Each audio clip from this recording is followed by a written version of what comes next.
What's up? Hey now, all you nerds, losers, and virgins like me and Christian. What's going? What's going? My browser didn't play the video clip. It said your browser did not play this video clip. So the only reason I knew that it was ending is because I could hear the echo on Christian's side. So I hope I timed that up well. You did. What's up, everybody? We are a little over a month away from the release of Scream VI. And Christian, as Christian is wont to do, was like, oh, you know what? Let's do something Scream. Let's watch Scream 3 or Scream 4 and have one of our casual commentaries. And I was like, Scream 4, fuck it. Even though the movie looks like it was shot with an Instagram filter. That's what we're going to do tonight. But Christian, what's up? What's up? I haven't seen this movie in a number of years. I would say the last time I watched it was probably 2013 or 12. But when it came out, I watched it like 5 times. And I remember despising it the first time I saw it. And I guess I'll say it. When I thought that the niece killed everybody and she got away with it, I was like, this is the best ending I've ever seen in my life. And then they completely screw that at the end, in my opinion, where everybody survives. But I kind of softened up on a little bit. I like the Culkin kid in the movie, kind of. Kirby's cool. I think there's the Rob Zombie's Halloween 2 poster in this movie. There is. And I need to rewatch it. I actually think Nev looks the best she ever had right here. She's got that late 30s look going on here. I just haven't seen it in so long, and I figured I need to revisit it because it came out at such a weird time, 2011. So we were kind of past the remake thing a little bit. We were kind of in the danger zone, so to speak, and this movie just kind of crept out. And I don't remember it. I didn't even see it in theaters because I was just kind of burnt out on horror at the time, to be honest with you, because we had just gotten out of this big swing, and I was like, I'm good. And I just bought it on DVD when it came out. I didn't even see it in the theater. So, yeah, I actually right as Christian was texting me and saying that he was looking for his Blu-ray of the movie and whatnot, I was in the process of filming a video for my channel that's going to come out tomorrow. So you guys are probably listening to this after that video's come out.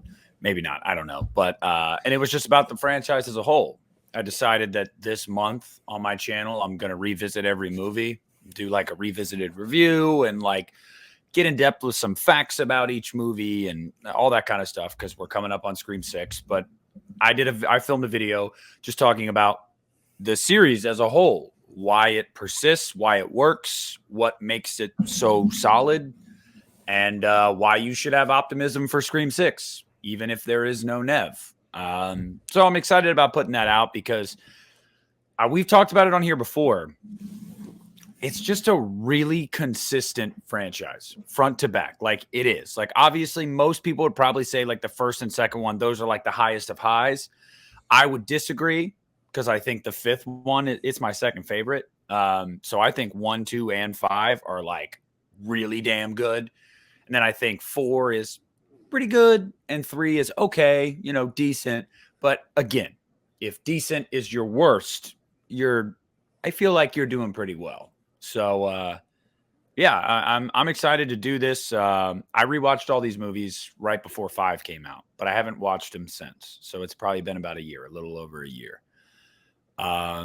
Christian, if you haven't seen this movie in almost a decade, I should probably tell you, just remember, you're going to have this really glossy, shiny look the whole time that at times is going to be painful. You're just going to be like, why does the movie look like this? And I think this has the weakest opening in the series. But aside from that, I think it's solid.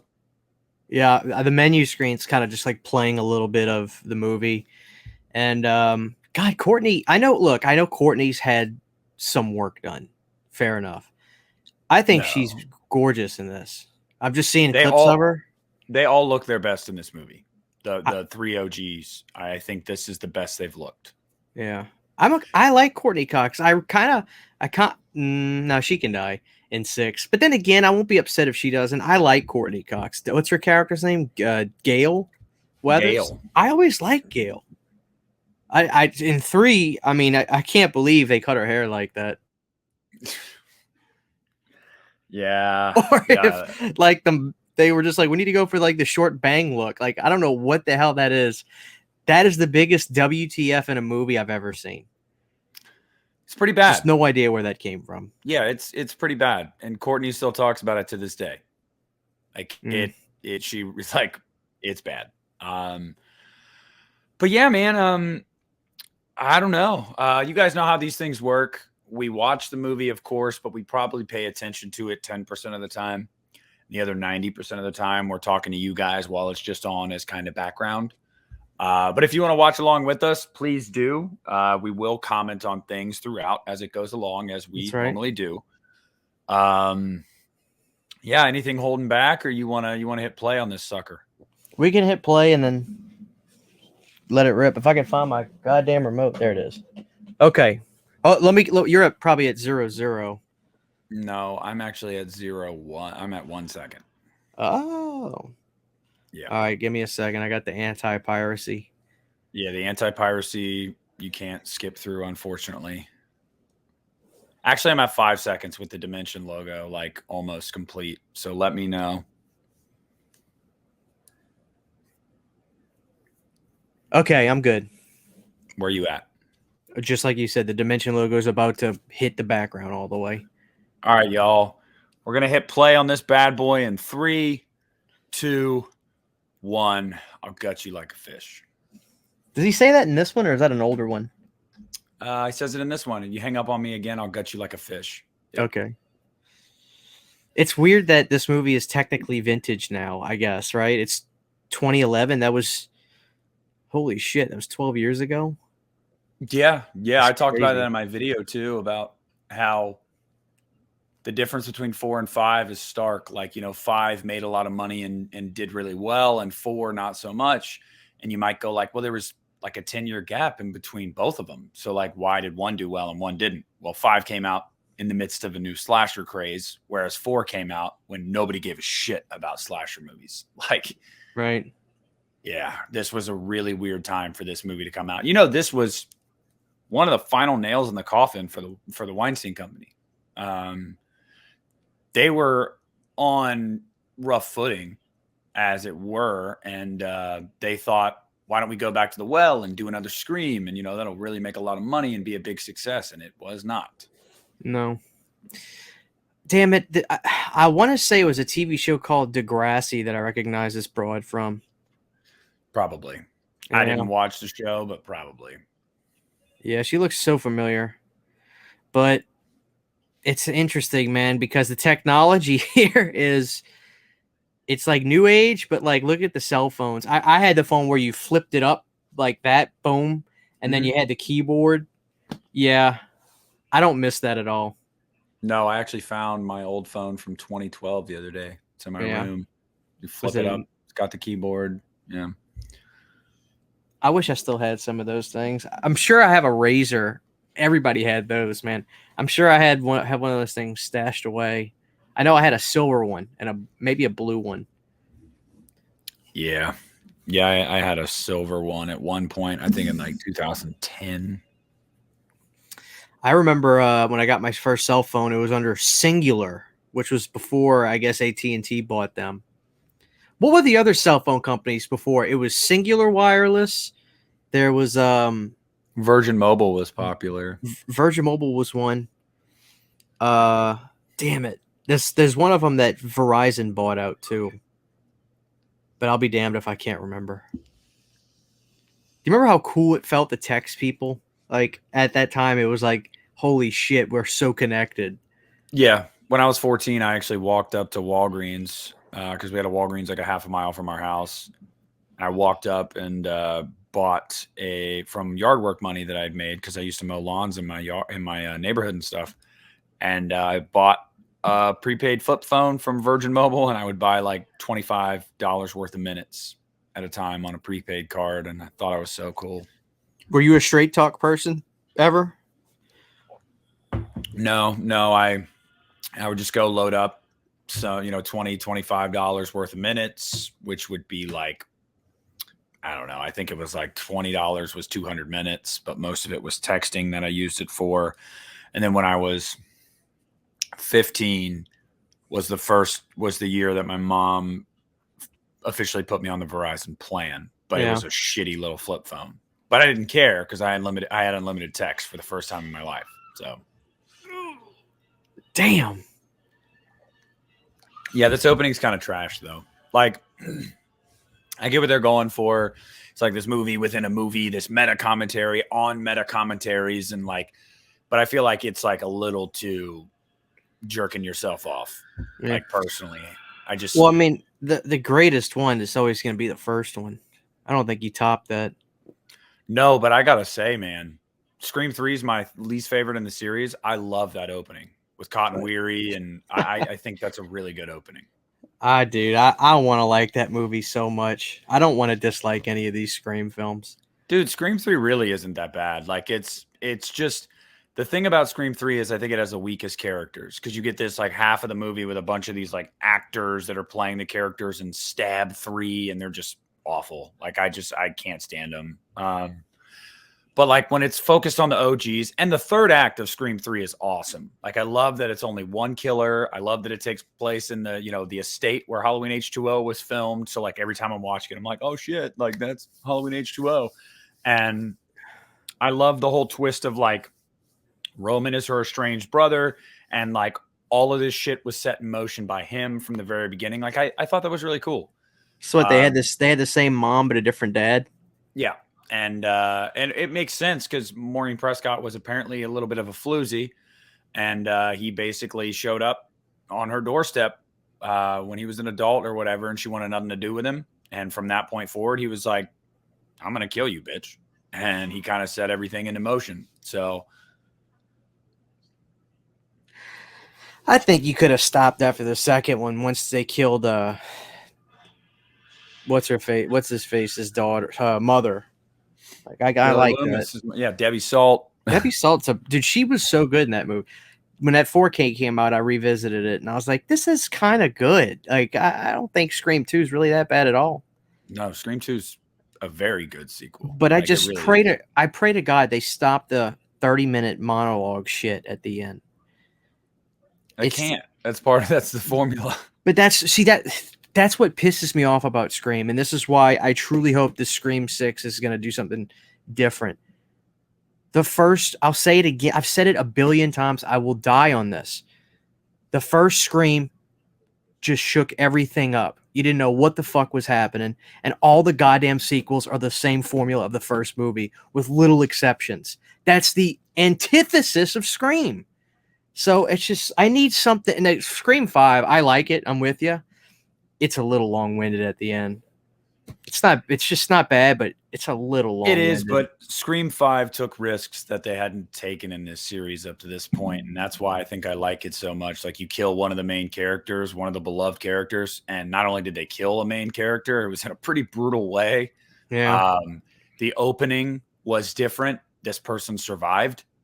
We hadn't seen that happen before, which was a really cool thing because when you watch the trailers for 5, you thought Jenna Ortega was a goner. Like, you're like, well, she's the opening kill. That sucks. Nope, she survived.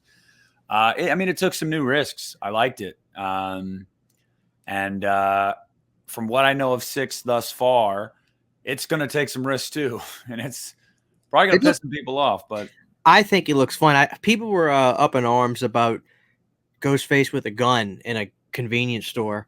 That is the most exciting thing I've ever seen from this entire goddamn franchise. I don't know. He's killed everyone with a fucking knife. I don't know what the fuck people are upset about. He's got a fucking gun. Are you telling me that's not scary? And they're in a gas station. To me, I was so excited, but I saw people flipping the fuck out. They want him to stab with that stupid ass buck knife, which I actually like the knife. But I mean, for fuck's sake, he's got a gun now. And I don't know what's up with this shrine. It reminded me of Saw because there was this massive room and it was like this industrial looking thing. It looks like Jigsaw was gonna like fucking pull a sheet off and have someone in a trap, and This is what was, this reminds me of what was bullshit about Jigsaw, the movie that came out a few years ago. When Homeboy goes with his assistant, that redhead broad, who he was totally dicking down. There's no doubt in my mind he was dicking her down. He goes to her quote unquote little warehouse where she's a Saw fanatic and she rebuilt all the traps. This 115-pound broad rebuilt the spiral spinning trap. This thing was like 20 feet tall. Are you fucking kidding me? You mean she was in there with forklifts and fucking cranes all by herself? Get the fuck out of here. That's the real crime of Jigsaw. Fuck Jigsaw having more people he met. You're going to tell me this broad built all this shit? Yeah, I think that movie sucks. I think that movie sucks. Like, yeah, I had fun in the theater watching it, though. It was really fun. But then, like, the more I watch it, I was like, this movie is so useless. It's truly useless. Mm-hmm. How many people did Kramer meet and have involved with this operation? Dude, he has like 15 apprentices at this point. Well, like, Jesus Christ. Watch the next one. He like in between 2 and 3, he secretly started like a cult legion, and they're finally coming out like now. Like, watch, that's what's gonna happen. You know. I hope not, but yeah. God, this intro's still going. Yeah, like I said, this is I think it's a weak intro. I really do think it is. Like, I really not only do you have the movie within a movie thing that, that precedes all this, but then it's just like, I'm here. I'm gonna chase you. I'm gonna stab you in the back. Yeah. And you're gonna fall down the stairs. And yeah, I mean, it's just kind of like it's just, I don't know. Like, if this was obviously this is your introduction to the movie because it's the intro. Like, first time seeing this, I was not like, oh my God, this is gripping. Like, no. No, here's the garage door. Yeah. Yeah. Also, I never understood how a knife wound to the back would make you, like, pretty much immobilized. You could only crawl on your hands. Like, well, if he hit the C2 and C3, that is true. I guess that's how they would explain it. Is that it's probably a spinal cord injury? But even if that's the case, why don't you crawl a little bit faster? Shit. Is this another movie? No, that was okay. Here it is. Okay. I've always liked this song, though. Why wasn't this in 3D? This movie should have been in 3D. They needed a gimmick. Nah, Christian, they have a gimmick. It's the Instagram filter throughout the whole movie. Yeah, well, it is really glossy looking for sure. It's fucking awful. I mean, it's awful. And Wes Craven has gone on record to say that it was intentional. It was a bad choice. I mean, I don't really know what to say to that. Like, we did it on purpose. Well, you made the wrong decision because it's jarring at times. Like this right here with these cars, that like hurts your eyes. Yeah, the sunlight's really painful. Like it's like glaring off this TV. Mm-hmm. Oh, look at the little ghost face on the telephone poles. That's cool. I'll be damned. What happened? She wrote a book or some shit? Yeah. Out of Darkness. A story of survival. Oh. I think her publicist or whatever, her assistant's hot, though. Yeah. Oh, Dewey. Dirty Dewey. Yeah. In bed with Gail. Yeah, she's looking good, man. She looked good in The Longest Yard. Remember that movie with Adam Sandler, that football movie? Yeah. Did she get a boob job for that or something? I remember her tits looking massive in that movie. I don't know. I don't know. I really don't know. You can tell she's had lip work done and cheeks and stuff like that, but I don't know about that.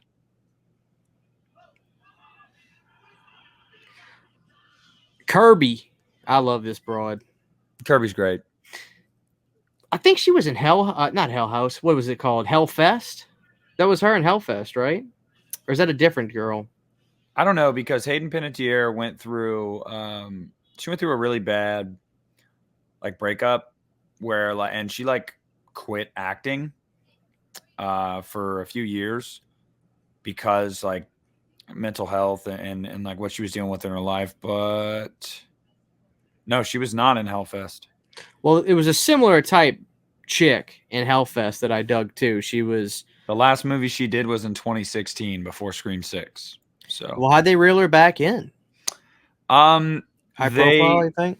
Good, big movie to yeah, do. I think it was that. I think also she got her like, she did get a lot of her like shit in order, like in her life. And, also, it is the filmmakers, they'd been in contact with her since before 5 came out. Well, Like they had when to they get her were, approval to put. They had to get her approval to have her imagery in 5 too. Isn't she in 5? yeah, they had talked to her about they had asked her to be in 5 initially, and she wasn't up for it. But they asked her if they could at least plant the seed that Kirby was still alive. And she said, yeah. And then they basically had an open line of communication with her saying, we'll do this. And if things go well and we make another one, we can revisit the idea of you coming back. And she said, okay. And then obviously Scream 5 made a lot of money and was well received. So they were like, hey, you're still alive. You want to come back? And a lot of people say like, oh no, she was always supposed to come back. Maybe, but they pushed a lot harder after the shit with Nev fell through. That is a lot of business insiders have gone on the record saying as much. Like they're not saying that she wouldn't have been in 6 regardless, but it became a priority. Like, okay, now that Nev's in it, like we have to have her because, and I think they were right. Like, yeah, you have Jenna Ortega and she's a big star right now, but a lot of the OG fans, if you don't have multiple original cast members coming back, they're not going to be as inclined to go see it because, like, let's be honest, man, I like Scream 5 a lot, but how many of those new characters really stood out to you? Like, Richie was awesome. He fucking died because he was one of the killers. I genuinely like Jenna and her older sister, but Jenna's the star. There's no question about it. I'm so team Jenna Ortega right now. It's not even funny. It's not even funny how much I'm like. I don't care about any of the OGs in this film. I'm team Jenna. She can act her ass off. She's got it. She's the next big thing. So I'm team Jenna all day. Yeah, they made a mistake, I think, so far in making this new trilogy about her sister Sam, because I just don't find her half the actress Jenna is, or half as interesting. I think she's a good actress, but I mean, she's a star. I mean, she's clearly, she's on top of it. And Wednesday was great. She did act. She's versatile. We've seen her do different things. Maybe maybe the older sister will do some cool shit. I mean, I liked her deal with seeing her dad as a ghost, which that pissed a lot of people off. I can't understand why. I mean, Jesus Christ, these people really want the same goddamn thing over and over again. And then they bitch about the same thing when they get the exact same thing, and then you switch it up, and they say you switched it up too much. Basically, you're not pleasing anybody. Like you're just you can't please them. Like, so that's why I've always said the loud minority of any fan base should never be placated to. Never. Yeah. Like, don't listen to a word they say. Like, that goes with Halloween fans too. I'm a Halloween fan, and whatever the loudest Halloween fans want, don't do it. Don't send Michael Myers to fucking space before you do what they want. Just don't do it. Yeah, I would agree with that. What was I going to say? Yeah, Marley Shelton, who plays Deputy Hicks in this movie from The Sandlot. Yeah. Oh shit. She's Wendy Peppercorn in The Sandlot. The lifeguard.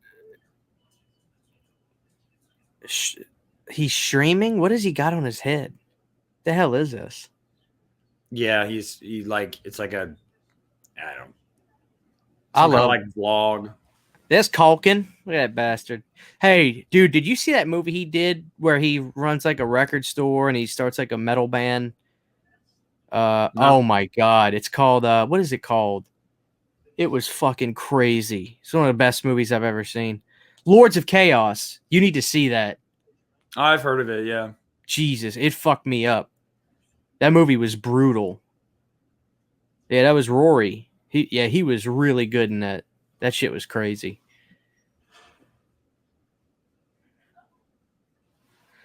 I like Emma a lot. I think she's my age.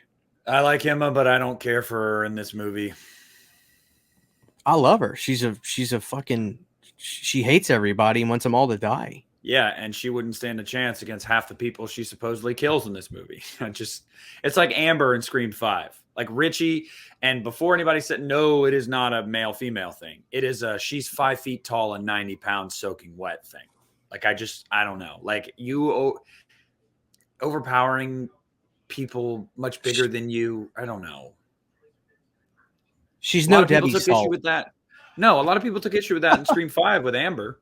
I mean, a lot of people had issues with Amber in Scream 5. They're like, there's no way she could kill Dewey. And they're probably right. Like, I don't know about that. Like, Well, what is she doing? She's reading her book. Oh God, look at the lights behind Dale. Oh my God, that's brutal. That shit hurts. God damn. Yeah, Nev, your book like it was a smash success. There's 15 people here. Congratulations. Line out the door. Just like this movie, nobody gave a shit, Nev. Shit, Dr. Loomis's book had a line out the door. This one He did. Yeah. Can you sign it, Chet, the bringer of death? All right, Chet, the bringer of death. You've got it. Oh, there's a little bit more than 15 people there. I think they're at the coffee shop, though, to be fair. Yeah. Dude, when it was brought to my attention that was Wendy Peppercorn from Sandlot, I was like, fuck, of course it is. But how did I not realize that? I don't know, man. But I'll tell you what, I think she looks even better in Scream 5 than she does here. I'm serious. In Scream 5, I thought she was like, oh, full-on cougar action. Oh, hell yeah. I was like, oh, yeah. What are you doing, Dewey? He's calling the phone number for the phone. They're trying to find the phone. Where did they film this movie? Do you know? Michigan. Michigan, yeah. Yep. It was the first one out of the 3 to not be filmed in California. The first and second one were filmed. Well, the first one was filmed in mostly like northern to central California. Second one was filmed mostly in Southern California, and so was the third one. The third one, most of it was filmed in like Hollywood. Yeah.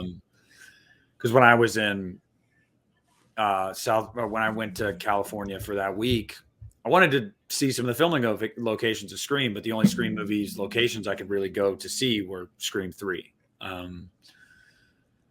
But I found, you know how in Scream 3, Dewey's living in like an Airstream outside that actress's house. That's like a really famous ranch where that was filmed.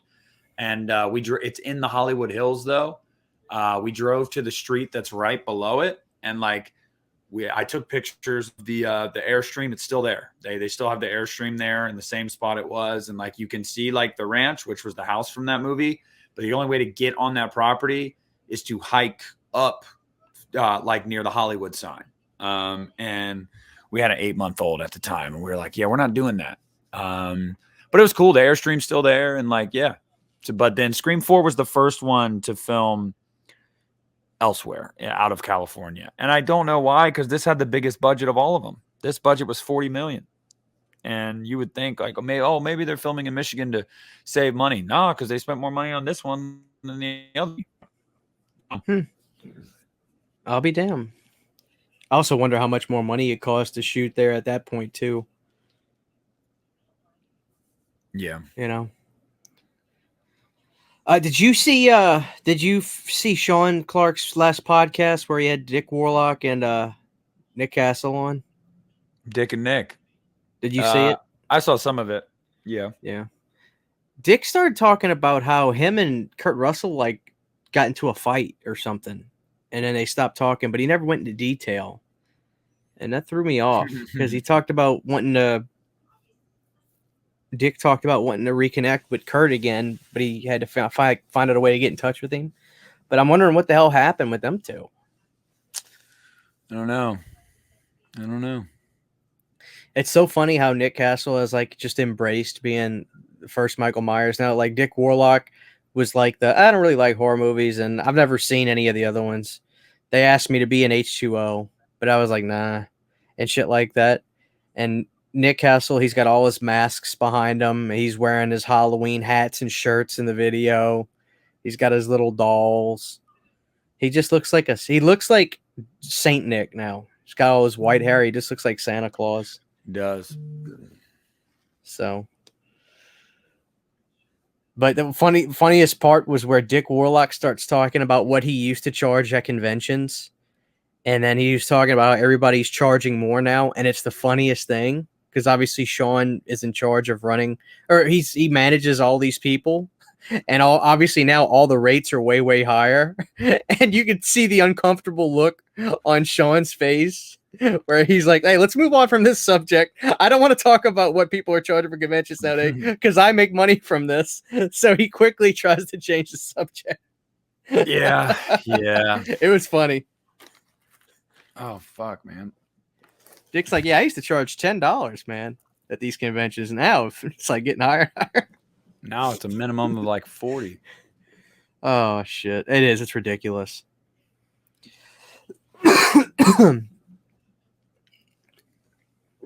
Oh, man. So I fucked up the other day. I was at the grocery store getting some drinks. I'm so addicted to caffeine, but I'm so addicted it's past the point of realizing I have an addiction. It's so a part of my life that I don't think about it. I just drink Cokes all the time. And I accidentally bought a pack of caffeine-free Cokes, but I didn't realize I did because the box is kind of subtle. It doesn't really shout caffeine-free on the box. And the last 4 or 5 days, I've had these when I say the worst headaches of my life, I mean, it really feels like my head's exploding and it's like about to implode. And finally, I was like, I think I know what it is. Like, you bought caffeine-free Cokes. You drink like 13 Cokes a day. So I finally had to rush order a 24-pack of regular Coke Zeros with caffeine in it. And I'm finally feeling better, but dude, I thought my head was going to fucking explode. So I'm past the point of quitting caffeine. I just got to, it's a part of me. Yeah. Most of us humans are addicted to caffeine. And like some people will be like, I don't drink soda. Yeah. But you're a daily coffee. Yeah. You're addicted to caffeine too, buddy. Mm-hmm. Like, and I drink that every day too. I have at least 1 cup of coffee a day. Usually every day, whether it's night shift, like today when I wake up at 3 p.m., first thing I do is get a cup of coffee. First thing. I am that typical don't talk to me before I drink some person. Even when I'm off and I wake up at 3 in the evening and I don't have nothing to do, I literally just go sit down. If I haven't drank anything, my coffee yet, I haven't got it in my system, just leave me alone. Don't fuck with me. At work, I'm the worst. I literally tell people, no. I think there was a commercial one time of this guy like walking at like McDonald's in the morning to get his coffee, and like as he's walking, people are trying to talk to him, and he's like, no. And he really doesn't let people talk to him. Then he gets his coffee, then he turns into the Mr. Nice Guy. That's literally me. I'm addicted. I'm just that way in the morning period because I'm not a morning person at all. Like I think my pet peeve is like my big hang up with it is I want to be able to wake up on my own. I do not want to be forced to wake up. So when I have to set an alarm and I have to wake up because of said alarm, it pisses me off. Or when I've got a toddler screaming in my face that he wants juice, it pisses me off. But when I'm able to just wake up because my body says it's time to wake up, which, by the way, never happens anymore. No. Never. I don't get it. I work 5 days a week and get woken up by a toddler the other mornings of the week. So I don't get to sleep in anymore. But boy, do I wish I could. Well, I was going to say, I saw, did you ever see the movie called Searching? Yeah, I really liked it. I just saw it's not a sequel, but it's basically like it's like a Halloween 3 type sequel. It's its own thing. Yeah. That shit was badass. Yeah, I thought it was streaming somewhere, and then Rudy told me, he was like, "No, it's only in theaters." It's like, what the fuck? I didn't even know the first one was in theaters. Searching. Well, I You guess see I don't know Megan? if it is. Dude, I can't. I'm sorry. I just cannot bring myself to go. Cannot do it. Thank God, I'm not the only one. I don't care what people are saying. They're all like, no, it's Everybody's good. like, "It's good, it's campy, it's fun." Well, I'll just have you know, the man himself, Piz Owl, said it was eh. So Yeah. I mean, I hate to be the old man, but I truly, it's not for me. And then when I talk to people about it, when they do reach out to me about it, and I'm like, look, it just looks really stupid to me, blah, blah, blah. They defend it the people that I've talked to, I'm not talking about everybody that's seen it, but oh, dude, it was better than I thought it was gonna be. But like, yeah, I mean, yeah. I get what you mean. Yeah. So they don't say it's great. The people that I talk to, they just say it was better than they thought it was gonna be. Here's the problem, though. To me, I can't use the word of how stupid it looks on the internet. So like, it just looks that bad to me. I'll eventually see it, but I'm not paying a movie theater ticket for it. Not doing it. I'm not buying it on DVD. I'm not buying it on Blu-ray. I don't care. I don't care that a sequel is coming. I don't care that a sequel is coming. I could give a shit. I really could. I'm happy for Blumhouse. This means that they're going to make more horror films and more original ideas, which is awesome. God bless it. I'm sorry I can't be a part of that. I'm the old man here. Give me shit. I don't care. I will lose zero sleep over it. But it's not. It just doesn't look like it's for me. So I'm not in a rush to see it. That's all. I'm gonna see it eventually, but in my own time when I feel like it, in the comfort of my own home. I'm not going to the theater to see it. So I saw Missing instead when I could have seen Megan that night, and Missing was really good. They're doing great things. They tell stories so well through these. They use Ring camera, the app thing. They use text messages, FaceTime. It has Will Smith's girlfriend from Fresh Prince of Bel-Air in it. She's the mom of the movie. She was great. She's a good actress. So everybody in the movie, the acting was good. It's like the M. Night Shyamalan found footage movie that he should have made instead of the stuff he did. Where like I like The Visit, but this is like twist, turns, twist. And using the technology kind of thing. So it's good. I really liked it. I mean, I'm definitely going to buy that when it comes out. But I think it's the first movie I've seen in a theater this year. I can't recall if I've seen anything else this year in a theater. I watched Elvis on HBO Max tonight. Good movie, but the Kurt Russell one's still my favorite. I mean, my issue with the movie was overall it's solid, but it just lacks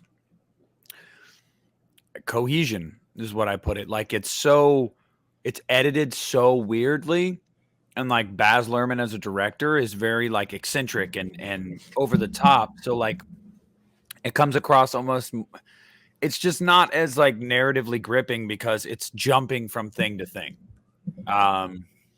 Whereas also I think Bohemian Rhapsody set a really high bar for me personally, to where I'm like, for me, Bohemian Rhapsody was fucking awesome.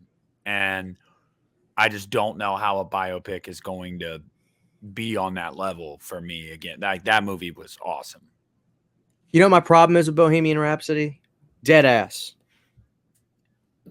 Mercury was a fucking freak. You saw the version of Freddie Mercury that the guitar player Brian May wanted you to see. Please tell me you know about the legend of the Sacha Baron Cohen Freddie Mercury movie he tried to make, and Brian May said, absolutely not. Yeah. That's my issue. I wanted to see the scene of Freddie Mercury's private party he threw where he strapped trays of cocaine onto midgets' heads and they walked around the party while people sniffed cocaine. We did not see. It's a good movie. You're right. I'm not a Queen fan at all, but it's still a really good movie. But I wanted to see that Sacha Baron Cohen movie so bad. So when he talked about that on Howard Stern years ago, I was so devastated. I didn't get to see it. I wanted to see the cocaine on the midgets walking around a party.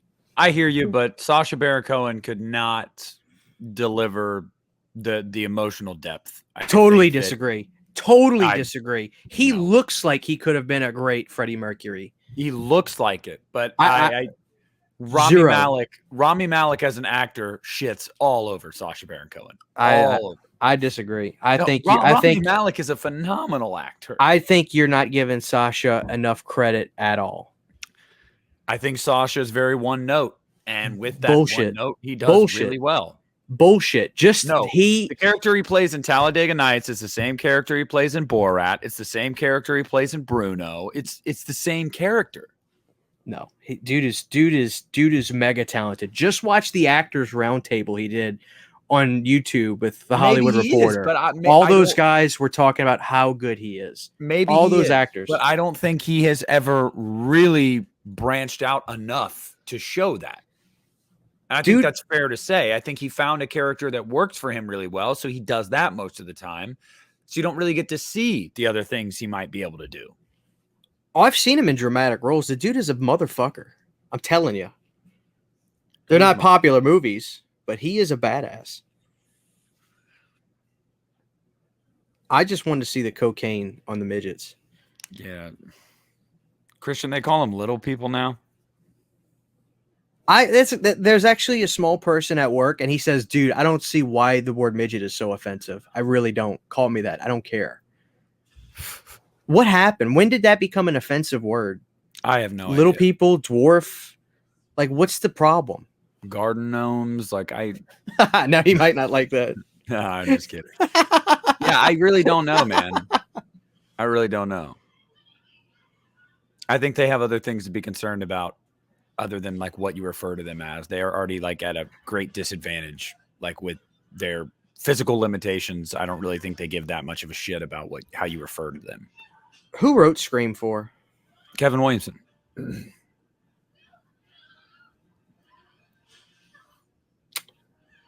I wish we could have seen more of this actual kill take place in its glory, because the aftermath is fucking awesome.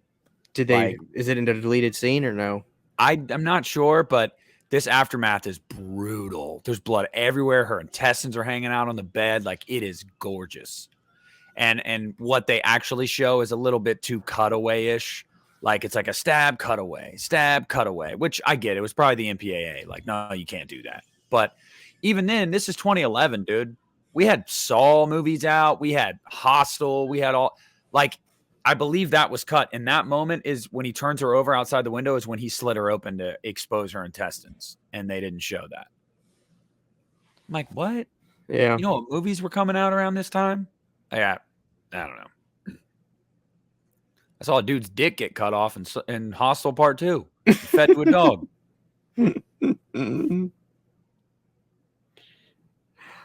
Oh, Jesus Christ. How is there that much blood in there? That's a little much. It is. Jesus Christ. It's everywhere. Oh, man. I do like Nev's attitude in this movie for Sydney, where it's basically just this bullshit again. If you're going to try to kill me, just come on, dude. I don't have time for your phone calls and your fucking cat and mouse stuff. Come on. Let's just do it. Let's duke it out. Well, what happened? Is she no longer a suicide hotline operator? No. Oh, well, I don't know, actually, because she doesn't live in Woodsboro anymore. She's only there on her book tour. So she could be, but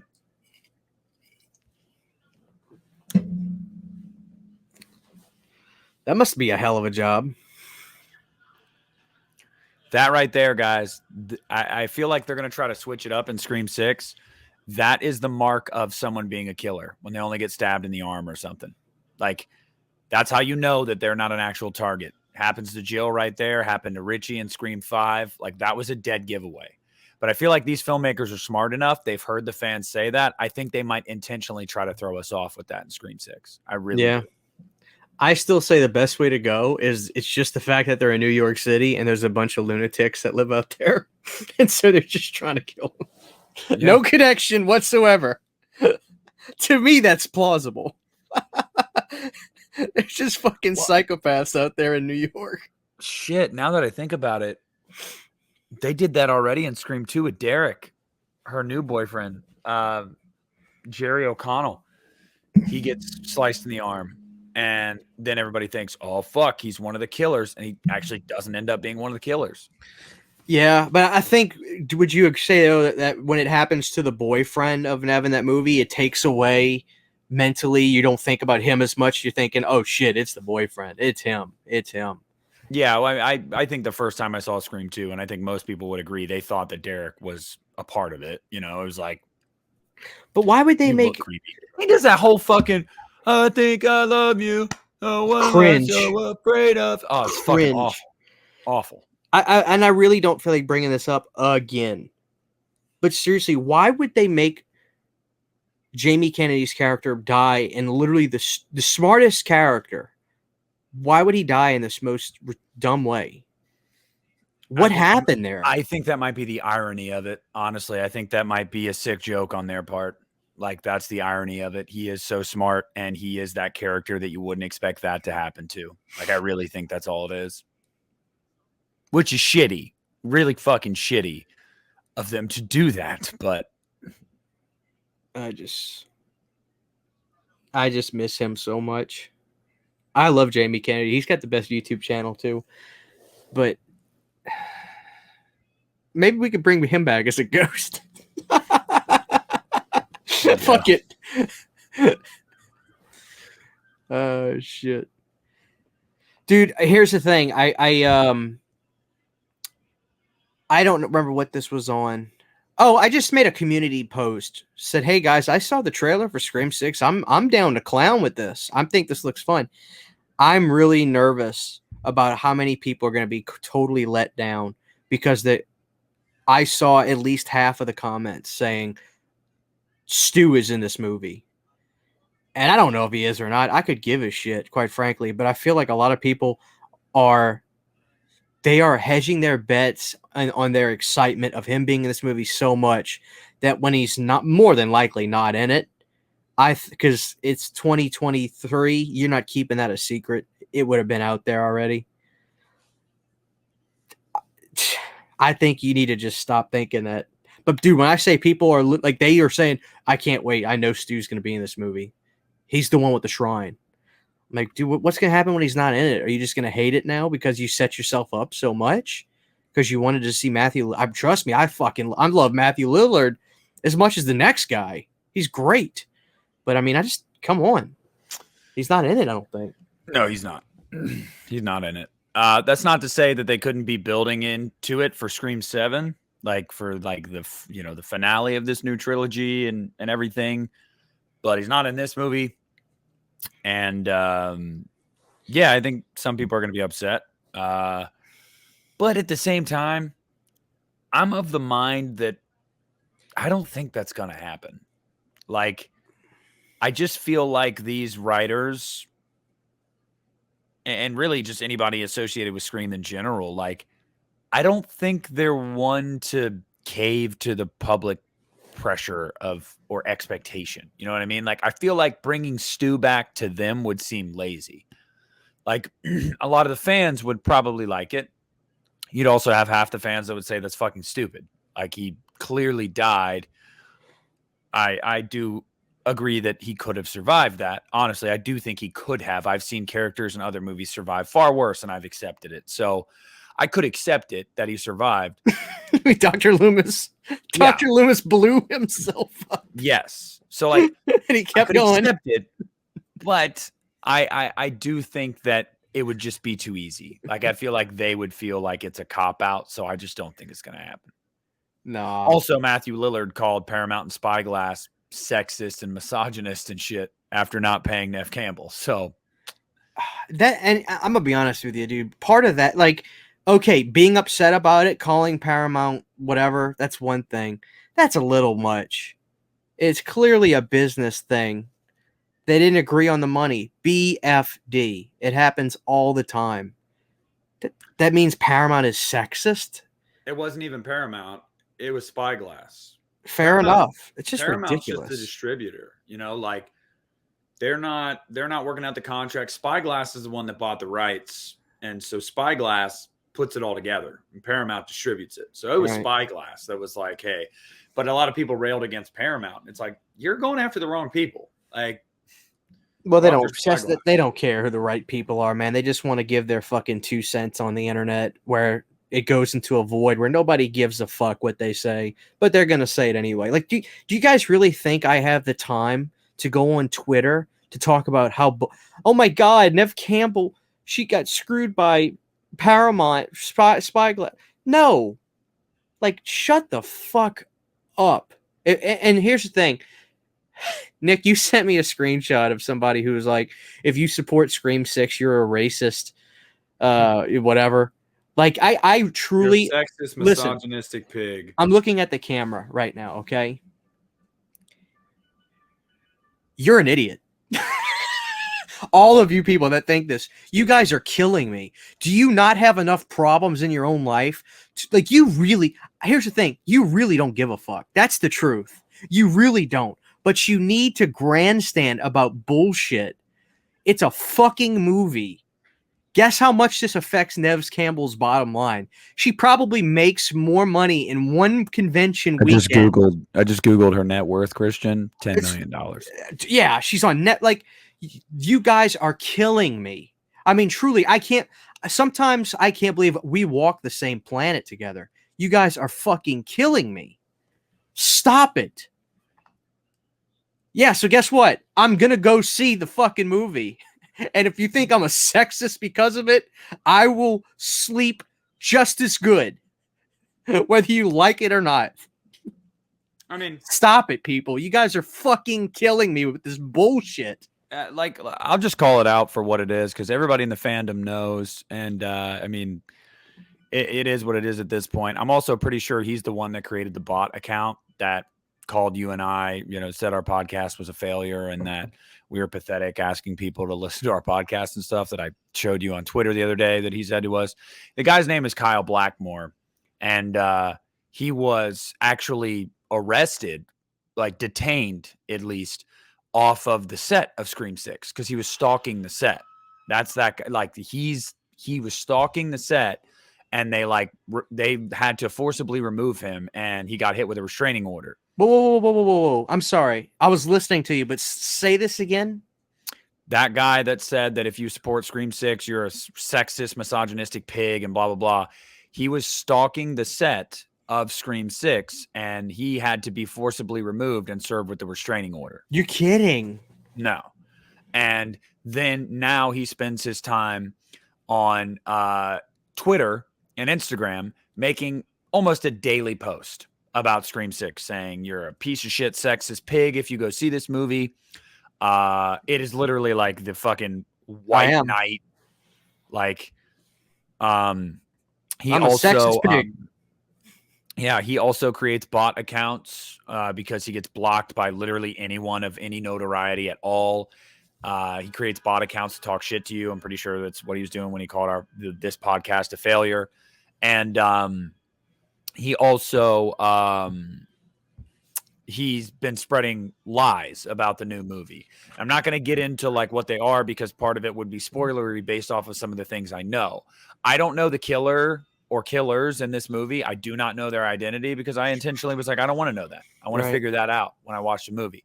But I can tell you the people that he's saying are killers are not killers. Like, I know it for a fact. And he's lying on social media like every day saying this person's a killer.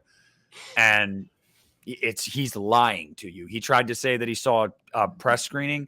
The motherfucker got hit with a restraining order by the people who were making the movie. There's no way they showed him a fucking test screening. And wait, I don't know who this guy is. I don't care to know who he is. This is the guy who's saying don't see the movie, but he's trying to go to test screen. Yeah.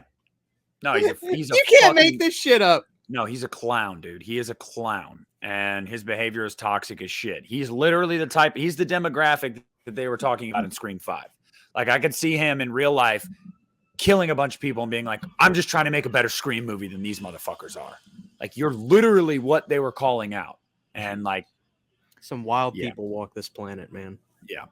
So, by the way, I just say that because I know he trolls like everything Scream related on social media. So if you guys have come across his post before and you've believed something that he threw your way, he is a goddamn 100% bona fide liar.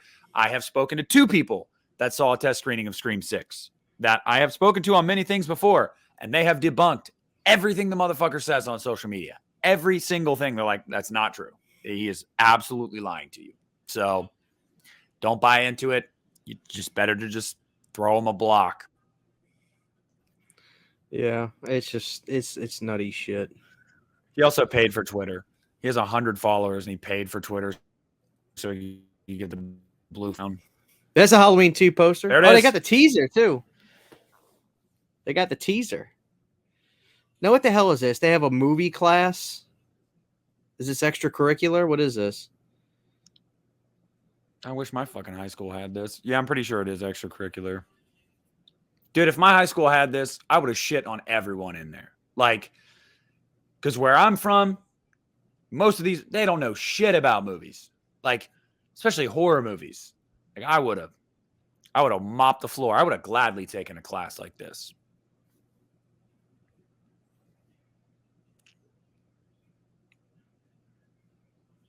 Look at it. I see people under the stairs back there. There's some Wes Craven stuff on, obviously. You see the thing? We got the I thing saw right the next to thing. Halloween 2. Yeah. I saw the thing. I saw Rob Zombie's Halloween 2. Hills Have Eyes. Yeah. But you see, like, this is what I can't stand about this. You've got these 2 dudes in the front, and you've got a streaming guy with his arms folded, like, oh, I'm Mr. Look, I know everything. All these people are already pissing me off. Yeah. Except it's like that. Culkin. I like Culkin.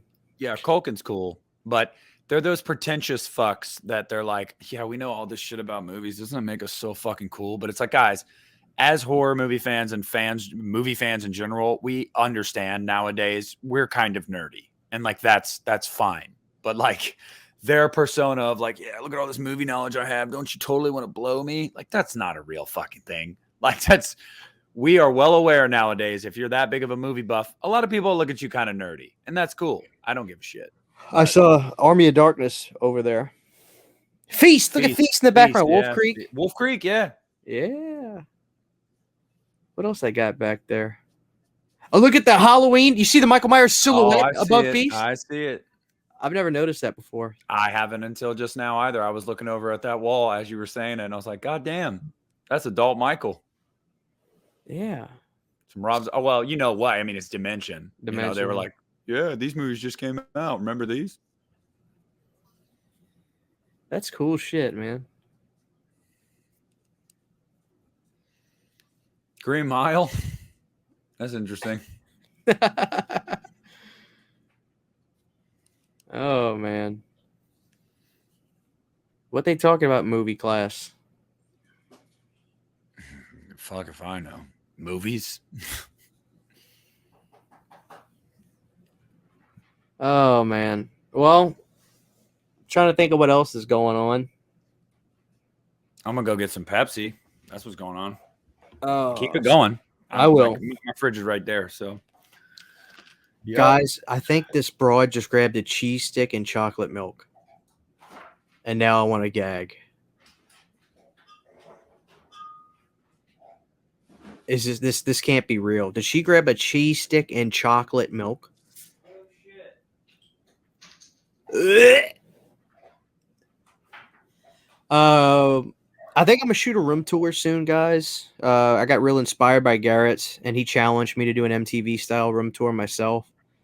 So I'm gonna get Sydney to help me with that, and I'm gonna do a mega room tour, MTV crib style.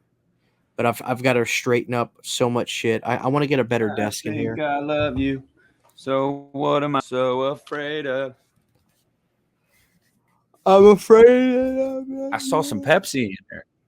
All right, Nick. I saw a 2-liter Pepsi in there earlier. Wait up, So I didn't know it was unopened. Totally did she unopened. grab a cheese stick and chocolate milk earlier? Yeah, she's a psychopath. Actually, I'm sorry. I can't talk shit. I would do the same thing. But that's the giveaway that she was the villain. Yeah. Right there. Yeah. All right, Nick, I want to call you up for a second. Oh fuck! What? It's clear now Nev Campbell is not in Scream 6. Agreed? Yes, and if you're going to take me to task about how I was saying that she was in the movie, that's because the guy that I was talking to, he was lied to. The guy that viewer Anon, who was right about Halloween Ends, he's been right about Spider-Man No Way Home. He's been right about a ton of shit. He has connections in the industry. He had been told, like, yes, she's in it. But even he, a few months ago, after he got confirmation, he took to Twitter and he apologized and he said, guys, she's not in it. I have officially learned she is not in it. I believed him because he had not been wrong up to that point. But in his defense, he owned being wrong. Fair enough. He owned it. But why did you not believe Sean Clark when he asked her and she said, to me, that was the seal of the deal. But you were like, I don't believe it. All right. I don't believe it. All right. Love Sean. Sean's a friend. He is a friend, and I love Sean, and we've had him on here, and he's a friend. I have his phone number. Not lying, but he's a friend. That's the 5th time you said that. I know. I'm just saying. So, like, but here's the thing about it. Sean works with her, and if she is required to sign an NDA, she either legally cannot tell him that that's true, or she does tell him, but tells him, I'm under an NDA though, so don't say a fucking word. And the only reason Sean spoke out about it is because he was getting asked about it. So I thought in that moment, clearly if it's a secret, there's an NDA involved, which means either Nev can't tell him the truth, or she told him the truth and said, but obviously you cannot tell the truth. So of course, as a professional like Sean is, I knew that even if she was or wasn't in the movie, he was going to say she wasn't because he would be obligated to. Like, he couldn't go like, I don't know what you're talking about, because too many people were asking him about it, like at the conventions and everything, and he felt he had to address it. But in fairness, I'm not wrong though, Christian. If she was in the movie, an NDA would have been involved. Therefore, he could not have said, like, he could not have told you the truth. Here's the thing. Why would an NDA be involved? It wasn't a surprise that she was in the 5th one. Why would an NDA be involved if she was doing the movie? That makes, no offense, that makes zero sense to me. It doesn't. It doesn't. It wouldn't. After Scream 5 came out and they announced 6, yeah, you would have never thought of an NDA being involved. Of course not. The reason was because contract negotiations with Nev were ongoing for months. Like, this was a thing behind the scenes that was going on for a while, where they were like, we don't know if we're going to get her back. A lot of people don't know. Originally, she was in a decent amount of Scream 6. The initial draft. She even said that in an interview. Right. She was in a lot of it. When they were having these hiccups with her coming back, they scaled her part down to a new rewrite where it was just at the end. She was going to be at the very end. She was going to get a call from Ghostface, and it was going to set up Scream 7. Okay. So that's why everyone thought an NDA would be involved. They rewrote it because they knew they weren't going to be able to get her for what they were trying to get her for. So they said, well, we can sneak her in as a surprise at the very end. So that's why everyone was like, okay, well, if that's what they're going with now, then yeah, it's going to be a surprise. They're not going to reverse course. Once Deadline Hollywood and these vulture paparazzi motherfuckers come out and say, oh, this is what's happening behind the scenes and make it public, you and I both know, okay, well, then Paramount and Spyglass aren't going to backtrack. They're either going to include her as a cameo at the end, or she's actually not in the movie. Because there's no way they'd go, you know what, guys, you're right. We're a bunch of fucks that didn't offer her a lot of money. We decided we're going to offer her a lot of money. Like, you know what I mean? They're not going to do that. But they already got a negative PR from it anyway. But to what I'm start with. saying is they didn't get the negative PR until it broke that she wasn't in the movie. So like this was going on for months. They right after 5 came out, they had approached her about 6. She was down. She was in a good portion of the script. She had read the script. She had given feedback. She had given notes. They started to get in negotiation with the contract. She said, we're worlds apart. They were like, we're clearly not going to beat on this. So the writers themselves did a rewrite. They took it upon themselves because obviously the studio wasn't willing. They're like not going to budge on what they were going to pay her. So they took it upon themselves to do a rewrite. So where they go, okay, if they're not going to pay her as much as she wants for X amount of days, why don't we just get her for one day, do the end scene, and whatever they're offering her should be more than sufficient for just one day. But then for that one day, they were going to pay her even less. So she was like, nah, fuck this. But that's why. It was an ongoing thing. Like a lot of people, when the news broke that the negotiations, like there was a falling out in the negotiations, people automatically took that as fuck. Just today, they decided she's not going to be in it, and she backed away. No, it had been going on for months. That's why they were pushing so hard for Hayden to come back as Kirby. And like, you can find this stuff all over the internet if you search far and like deep enough. Right. There are also people that are connected in the industry that you talk to, and I Bad from Bloody Disgusting is a guy that I talked to throughout this process. But nobody has to. You know, if you don't believe some of the sources I've told you guys about, you should believe Bloody Disgusting. They literally don't break news until it's confirmed. Like they're a reputable. They're reputable, site. which is something I want to bring up when we get done with this. That they report. But I was just going to say that is like Brad was telling me all about it too, about how this was ongoing and they tried their asses off the writers did to make it work to get her in the movie somehow. And when it was becoming clear that the studio wasn't going to pay her what she wanted, they were like banging the drum for Hayden to come back. We need you to come back. We need you to, and she agreed. So, which that's look, no offense. I like Hayden. I'm cool with her being back. Why would it be so important for her to come back at this because point? all you have left at this point is Gale. And I feel like they worried you don't have Dewey anymore. You don't have Sydney anymore. Is Gale enough to bring the majority of the fan base back out? You want my opinion? No. Some of us, sure. I would have been there. You would have been there. But I mean, and also they wanted to placate the fan base too. They knew the fan base was going to be upset about Sydney. But if you go, hey, but y'all have been clamoring for Kirby since 2011. A lot of people myself included, I took that as like, man, it sucks Nev's not back. But I felt like Kirby was a character that should have been back in 5. She's a great character in this movie. She's woefully underutilized, and she deserves. I mean, shit, dude. They're trying to push this new chick, Mindy Meeks Martin, on us as like the new Randy. The new Randy is Kirby, and she was in Scream 4. Yeah, like yeah, should have brought her back from the beginning. She's the new Randy, not Mindy. And I don't dislike Mindy, but Kirby is far better. So there's your history lesson on the behind-the-scenes shit from Scream 6.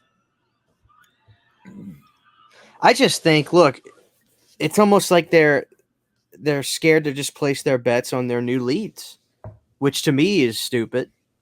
I would be like, no, this is the new era. This is the Jenna Ortega era of Scream. You don't like it? Kiss my ass. They made a mistake with that, though, and I think they're realizing that, and I'm hoping that Jenna gets more screen time in 6 because she's clearly the star of 5, even though she's not in a lot of 5. She is the star in 5. Like, and now she's reached peak popularity. So It's like, you better put her more front and center in Scream 6. Like, she's the second highest on the poster now. Yeah. Well, they put out another poster, which just you guys had it right with the subway train. First of all, like some of these posters are just so shitty. That's a lot of these modern mass franchise posters nowadays. Yeah. So. And even the good ones are really, if we're just being dead assed honest, they're just okay at best. Like, so I've seen people say, dude, I love the Barbarian poster. And I'm like, stop. I say, stop. I'm with you. Thank God it's not some stupid roll call thing, but it's just a cool little red poster. It's fine. It's not great. Yeah. It's simplistic as fuck. I mean, it's Halloween fine. Ends. I love Halloween Ends. I do not care for that poster. I'm gonna get it because I love the movie, Dude. but don't care for the poster. Yeah, I don't like any of them. I really don't. But Kills, it's I like Kills poster. it's fine. If out of the 3, sure. But I mean, It's what the the best of fuck the is it? 3, It's a yes. fucking zoomed in picture of his goddamn mask with fire in the background. I mean, it's better than the Scream era. That's for sure. Like it's better than H2O, I guess. But I mean, fuck, Rob's movies had decent posters. I actually like his 07 one. That one's pretty fucking rad. Yeah, no, the 07 one is solid. Like Very that was solid. cool. Dude, it's like a fucking paper mache of the Yeah. mask with photos from the movie. That's really sick. It is. Yeah, I miss that stuff, man. That's why I surround myself with 80s horror movie posters. It's Dude, just I have nothing like them. I have like 20 to 25 posters right now that I need frames for. That's another thing I'm buying with my tax return. My wife was asking me the other day. She's talking about these things she's going to get with hers. And she's like, what are you going to do with yours? I was like, man, I don't know. She's like, you really don't want to like treat yourself to anything? I'm like, now that I think about it, frames. I'm going to buy some poster frames because like I have a fuckload of posters to put up. X, Pearls, all the Scream movies. I've got more Halloween posters that I don't have up. Like there's so many all the Child's Play movies. I have all those posters. Like I have so many posters that are just rolled up in my closet. Like, yeah, so I need to get some frames. Do you know what kind of computer you want to get? Are you just going to get something just half-assed? I'm gonna go to Best Buy. I'm gonna go to Best. I'm not gonna break the bank with it, but I'm gonna get something decent. I'm not gonna get something low end like the cheapest one. No, I'm gonna get something decent, $100. Because I'm just tired of dealing with the one I have personally. I'm just shocked that we managed to get it to work again. I am too. We let it rest for like 2 months, and then we were like, let's try it again. Yeah. I think oh, goddamn. How did he pierce the bone? Well, a lot of people have asked about this kill too, and they're like, why does he get up and walk? This is a real thing. This actually happened in real life. That's why Wes Craven put it in the movie. There was a real story about a dude getting stabbed like that in the forehead, and he walked for like a few seconds after it and then fell down. So it is historically accurate. It has happened. It is scientifically possible. That's true. Fuck Bruce Willis. Oh, shit. Yeah, Nev is looking good here. You know the coolest thing about Nev? She's not one of those girls. One, she's not plastic. She's all natural. Two, there's nothing about her. There's nothing about her physical attributes that like stand out. You know what I mean? It's not like, oh my God, look how curvy. No, she's just naturally pretty. She's just natural. She's all natural. She is all natural. She's all natural, brother. Yep. There's something to be said for that, Christian, especially as an actress today in Hollywood. Like they all feel pressured to get work, so they look younger, and they, like not Nev. The guys are doing it too. I know. They're getting Botox. They're Botoxing. Hell, I'm probably 3 or 4 years away from needing a good old shot in the face. Yeah, don't do that shit. I'm gonna get Botox. 34 years old, I'll get Botox. Did you know that, guys, Christian's actually been talking about how he's going to get fake butt cheek implants? So. I have a big ass already. I don't need any implants. Oh, man. I just hope I don't owe. I owed money last year for taxes, man. I need to drop some kids out just so I can fucking get some money back. That's the trick, brother. Have kids. There's a couple people at my job, dude, that when tax season hits, they just take off work for like 2 weeks because they got their money. Yeah. Isn't it funny, though? It pisses me off. It's what it does. You pay however much and you get like 10% back at the beginning of the year. Like, wow, thanks, government. Don't you just wish, and look, not getting political, this is not a left or right thing whatsoever. The taxes are not a politics thing. No, that's what I was going to say. Don't you just wish we could get this shit figured out to where you don't owe or get money back? It's just we can forget all this W-2 shit. Like, it's just like they take the right amount of goddamn money out. No more, no less. and I don't worry about owing money or getting money back. I hear you, but I do very much appreciate getting some money back. Oh, I bet you fucking do. Yeah, have kids, Christian. All right, I don't know what to tell you. Have kids. I'm about to claim some friends of mine that say Yeah. they're living with me. I shouldn't say that on the internet. The government's gonna come get me. But I'm not doing that, government. But yeah, I mean, I make by myself. I make over $50,000 a year, and even without a kid, I still get money back. Like, Well, I do too, but I owed last year. well, you made too much YouTube money. I don't know what to tell you. I mean, I get a W-2 for YouTube. I Do have you- been, Do but you file it? oh yeah, I have to, because once you make over a certain amount of, don't worry, people, I'm not getting rich off YouTube, but once you make over a certain amount, you have to file, and What I is that amount? $600.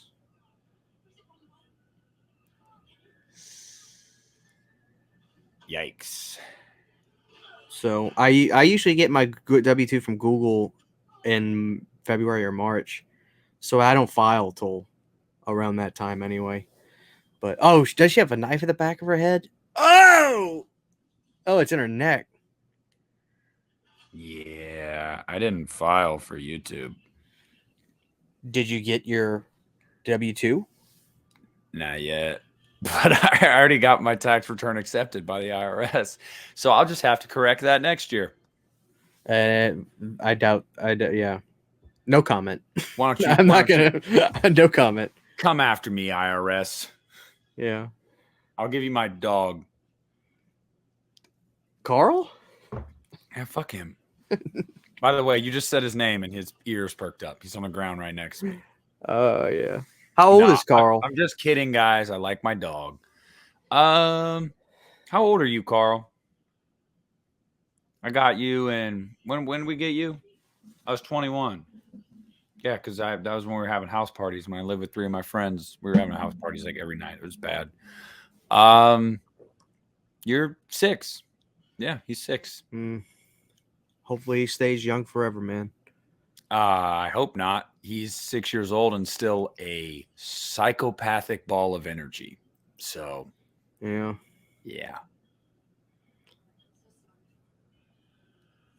You didn't even put the groceries away? Miss Come Peppercorn. Peppercorn is looking good. I'll tell you, man, Marley Shelton, any day of the week. You tell me where, Marley. I'll be there. I'll eat your lemon squares. They did look good. They did. And I like lemon. I fucking love lemon stuff. Have you tried the new Sierra Mist drink called Starry? Starry? Yeah. I liked it. I thought it was pretty good. It's better than Sierra Mist, yeah. When did they stop making Sierra Mist? Like, when the fuck did that happen? I guess when enough people said this sucks. Like, I don't know. Dude, there was a guy at work, though, religiously drank Sierra Mist. And I noticed one day, or I did notice that he just stopped drinking it. And finally, one day, he had this drink in his hand. I'm like, what the fuck is that? He goes, dude, they stopped making Sierra Mist. I said, bullshit. He goes, no, I'm serious. They stopped making Sierra Mist. And that's how I found out about Starry. I've never seen any campaign for it. I've never seen any promotion for it. It's just, boom, here it is. I found out through my work. I did my Pepsi order every other week, and it showed up that following Tuesday, and there was this Starry shit, and I called him. I was like, I don't know what the fuck this is. I ordered Sierra Mist. They're like, oh, we don't do that anymore. I'm like, what? True story. I don't know. Crazy. I'm not upset about it, though, because I thought it was pretty good. It's not replacing my favorite energy drinks, but I got a 2-liter of it, and I was like, oh, cool, this ain't that bad. So I've been sipping on it here and there. I still think Sprite is the best, like lemon lime soda. Sprite's great. My grandma is a diehard 7-Up person. She that's all she's drank for 81 years. I like that cherry 7-Up. Yeah, that's what she loves to do. I was trying to look at Kirby's DVD shelf. So was I, actually. Is there a stab box? Is there a stab box set? Yeah, probably. Like in the 5th one. Her house is gorgeous. I like it a lot. Yeah, so is she. Yeah, she is. No, for real. It's too out of focus. The background's too blurry. I can't see. I was gonna say, even with the Blu-ray transfer, it's still. This is a movie that could use a 4K. Well, they need to completely go back to the drawing board on it. I think Yeah. Oh yeah. they need to go get the raw imagery and get all the bullshit out of it. If they do that, though, I have a feeling that a 4K of this movie could look really good. Like, I feel like it would really enhance this movie. Well, I mean, there's a chance we'll get one not this year but next year because the last 2 years, dude, I'm so glad Paramount bought Scream because those 4K transfers that have come out have looked so good. Mhm. Scream 2 looks so good. Scream 3 is coming out this year, which I'm not the biggest fan, admittedly, but it's not like I can't not watch the movie. And I can't wait to get that steelbook on 4K. I'm super excited about it. So that'll Just come out this October. Wait till this new trilogy is done and we get a box set of all 7 movies. That'll happen. 1,000% that'll happen. I want to say funny. It's just weird. Like, you have Scream 1 through 3, which is a trilogy, and then you're gonna have 5 through 7. 4 is the bastard child in the middle. Like, it's so weird. Like, 4 is like that because it was a movie to start a new trilogy. That was what Williamson and Craven's plan was, to start a new 4 through 6 trilogy. And since it underperformed, they're like, okay, we're done. And then a new trilogy started 10 years later. So it's just always going to be that middle one that makes this series have an odd number of movies. Yeah, which is probably why I was like, hey, why don't we do this tonight? Something about it, because I never think about it anymore. I just don't. I forget that there's a Scream 4, despite the fact that Scream 6 is going. I'm like, oh, shit, they're right. There was a 4th one. It's just. Yeah. I like the poster for this movie, though. I do, with the mask forming the knife. Like, I like the poster for this movie. I like the 4 in the name too, because like I'm so glad that like we've kept that tradition going. Well, did we do that for Scream 5, or was it just called Scream? It was just called Scream, but I mean, everybody knew, and like now, I'm sure that when that box set comes out, they'll put 5 on it. Well, let me ask you this: what is the name of this new Scream movie coming out? What is it called? Scream 6. It is Scream 6. It's legitimately called Scream 6. Yes, that's what the writers have been calling it on social media. That's what the Wikipedia page is, and then the poster highlights the V and the I. It is Scream 6. Cool. Because I was like, what are they gonna? I thought for us, if they call it Scream 2, I'm gonna be pissed. I'm still of the mind it should have been Scream Kills, but Scream Ends. Some people are like, Scream Forever. I'm like, the fuck is this? Batman in the 90s? Like, no. Scream Resurrection. Still screaming. Well, the funny thing is they already did a documentary called that. So yeah, I know.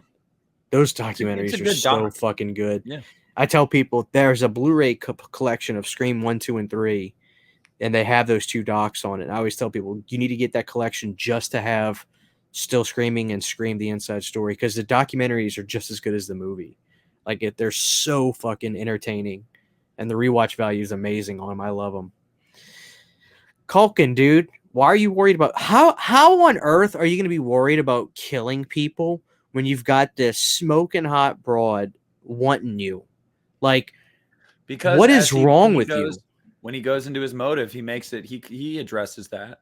Look, I like Emma Roberts. 4 years in high school, and you ignore me. Like he BFD, bro. You weren't good enough for her. Now you worked yourself up. You probably gotten yourself into good shape. Grew your hair out. You're Mr. Cool now. What's the problem? You think the girl should just like you for you? Get the fuck out of here. You got to present like this is bullshit. Yeah, this is bullshit. That is his problem. He thinks the girl should just like him for him. Bro, you earned it now. She's into you. Enjoy it. We know what you Culkin boys looked like as kids, all right? I don't blame her. Oh, Macaulay was cute as a kid, you know. Yeah, not as a teenager.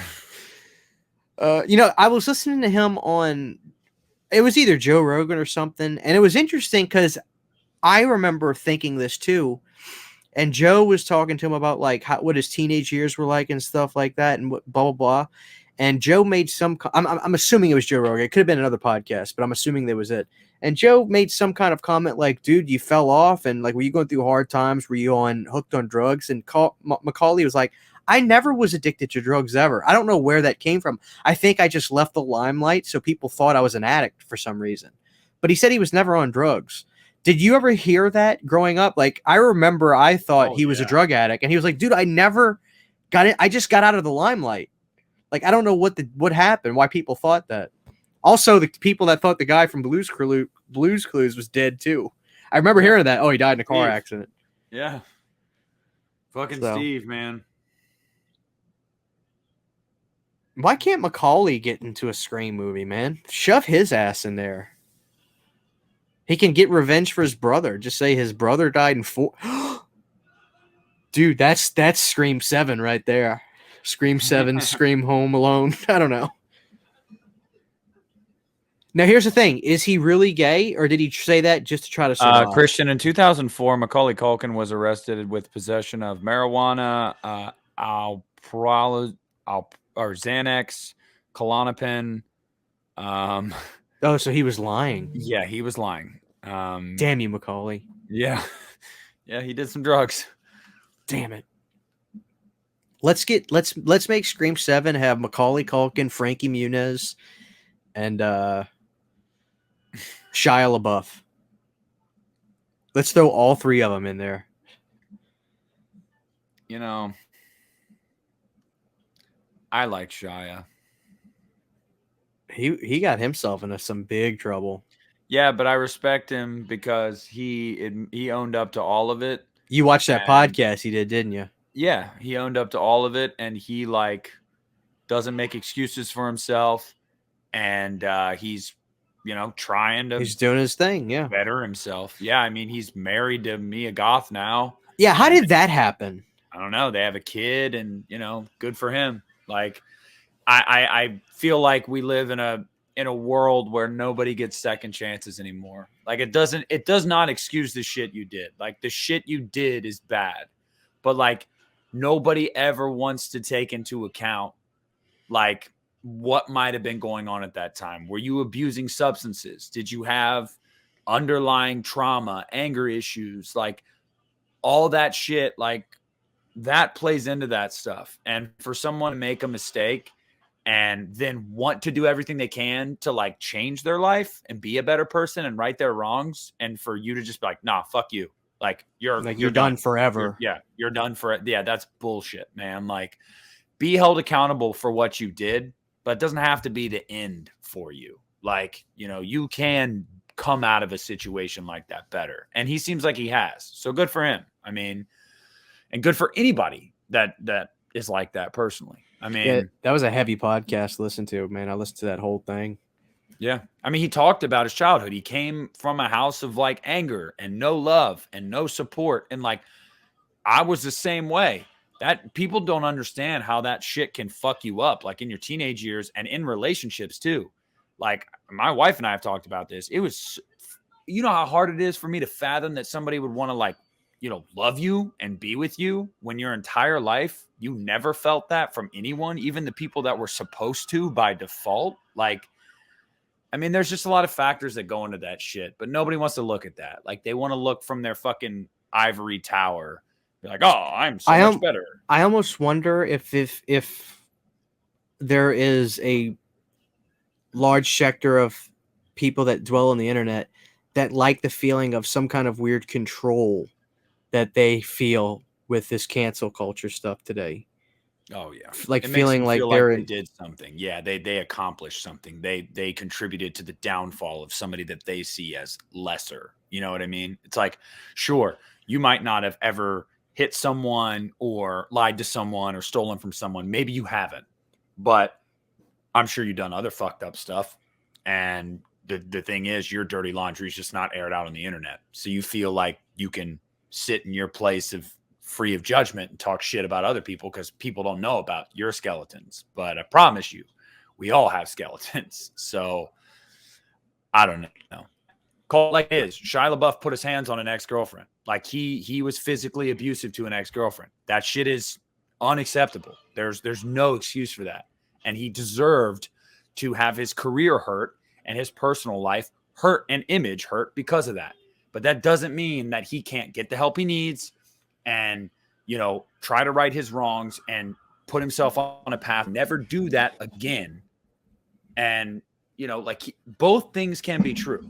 And I think in his instance, both of those things are true. And if he's with Mia now and they have a kid and Mia whip his ass, man. Yeah. But if she's happy and he's not fucking that relationship up and she believes that he is a better person and he's changing, then leave the dude alone, man. Like just let it be. Or not worry about him. Why are you so concerned? Yeah. I mean, I swear to God, the older I get, the less I care about what the fuck is going on with people's lives, especially celebrities.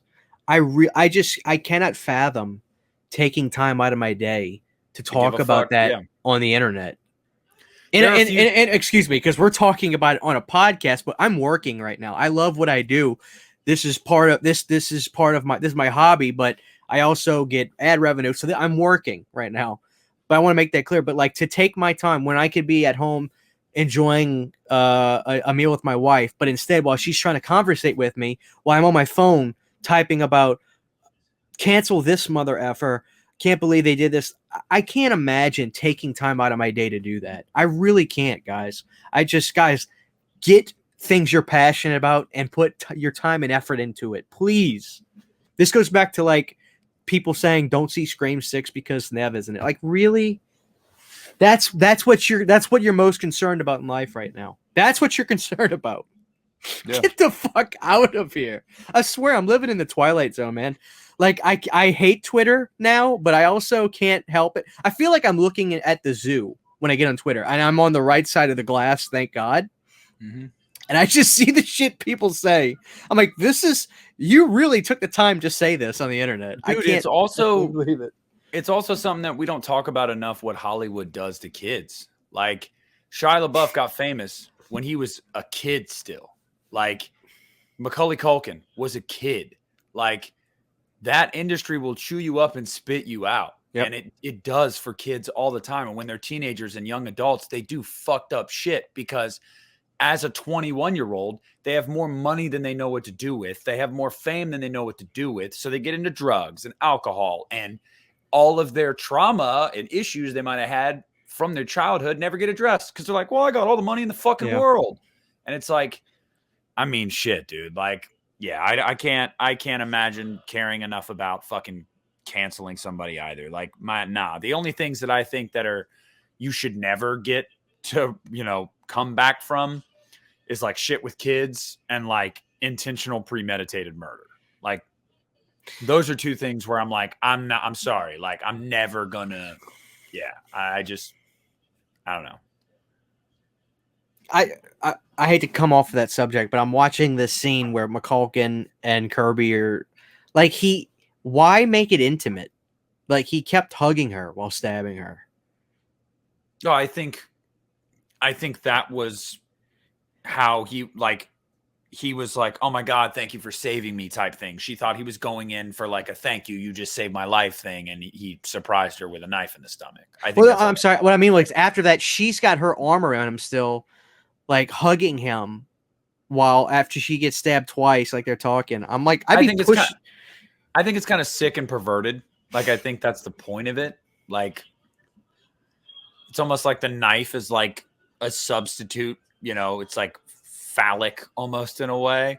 Like he's embracing her and like thrust, you know what I mean? Like, I think that's intentional. And by the way, she looks ridiculous in the Ghostface getup. Ridiculous. I'm sad that we never got to see Debbie Salt in the getup. Yeah, true. She is top 3 villains in the series, hands down. I'd say number 1 is Billy Loomis. He's so good. It's Stu. Stu. Billy was the brains behind that operation, but Stu was the personality. Like, but I like Billy in the first movie. I think they're 1A and 1B. Like, I really do think they are 1A and 1B. I think they are the two best. But I always preferred Stu just because, like, in the heat of all that, he was just so hilarious. Like, you hit me with the phone, dick. And like there's just so much like, My parents are gonna be so mad. I can't believe he made I forgot it was probably in the documentary, The Still Screaming, but when he said that ad-libbed that. he was actually mad because he got hit with the phone and he said that and he kept it in. Was great. I don't know if you've seen it. It's actually really hard to get it. Can't get it in America, but unless you have the VHS, but I have the Laserdisc and it's uncut. And that scene where they're stabbing each other, they keep stabbing each other. Like they keep going. I've seen the footage, yeah. Yeah. And then the guy in the beginning, his guts, you see it, the boyfriend, you see the guts actually spill onto the floor, and it's fucking nasty. And the other thing that's uncut in that movie is, as stupid as it sounds, the panning shot that zooms in to Drew Barrymore when she's hanging, it's like 3 or 4 seconds longer. Mm-hmm. But for some reason, it's cut. Why it's cut, I don't know, but it is. But it's not an uncut. I like it, but it's not something, because I remember people were bummed out when it didn't get the uncut version released when it came out on 4K. People were like, it better be uncut. Guys, I'm telling you, I've seen it. It's cool, but I promise to God, you're not missing much. Just, you're really not. Yeah, it's not life-changing, and you can find it on YouTube. Yeah. Emma and Culkin kissing right there is just really weird to me. Oh, it's the same way in Scream 5 when Richie's like calling Amber babe and stuff. I'm like, oh. Well, that was even more forced, yeah. Amber was the girl, like she was obviously the killer, like the girl killer. I've never wanted somebody to die so bad in my life in a movie than her. No, yes, and not just that, her death was magnificent. Like, I loved how they put her through hell. They fucking break the glass on her face, catch her on fire, shoot her in the fucking head. Like, it was just beautiful. Yeah. I loved the torture that woman went through. Apparently she gets set on fire in Once Upon a Time in Hollywood too, but I haven't seen that movie still. What movie? Once Upon a Time in Hollywood. I've seen that. Oh, that movie's so good. I've seen it, but I can't. It's been since it came out. I didn't recognize Danielle Harris in that movie at all. They did an amazing job of making her. She's in Once Upon a Time in Hollywood. Yeah, she's buddies, dude. I didn't realize how big of a fan Tarantino is of her, Danielle Harris. Well, yeah, he almost did Halloween 6. Well, not almost, but there were preliminary discussions about that. Yeah, I just read all about that in that Taking Shape 2 book. It was, yeah. But once Pulp Fiction premiered at cons and people were like, this is the best movie I've ever seen, he was like, nope, not interested in Halloween 6. I'm out. Bye. Yep. But it makes you wonder, maybe he would have made it a point to bring Danielle back. Oh, it would have been, I was just about to say, zero question. Because if he would have done it, it would have brought notoriety to the project and there would have been no question. Quentin, in his weird way, you guys are going to pay her or I'm not doing the fucking movie. You know, she would have been in it. She would have been in it 100%. What do you think he's going to do for his last movie? Everybody thinks it's going to be Kill Bill Volume 3 because he says he's only doing one more. First of all, that would be criminal. Kill Bill is perfect. Don't touch it. Don't add to it. I agree. That's his best movie, by the way, I think, is Kill Bill. I fucking love Kill Bill. I don't know, because he was on Tom Segura and he said that he wrote a show, 10 episodes. Yep. Now, if that's his way of saying I'm not going to do any more movies, but I'm going to keep writing, fair. I want him to do a horror film so bad.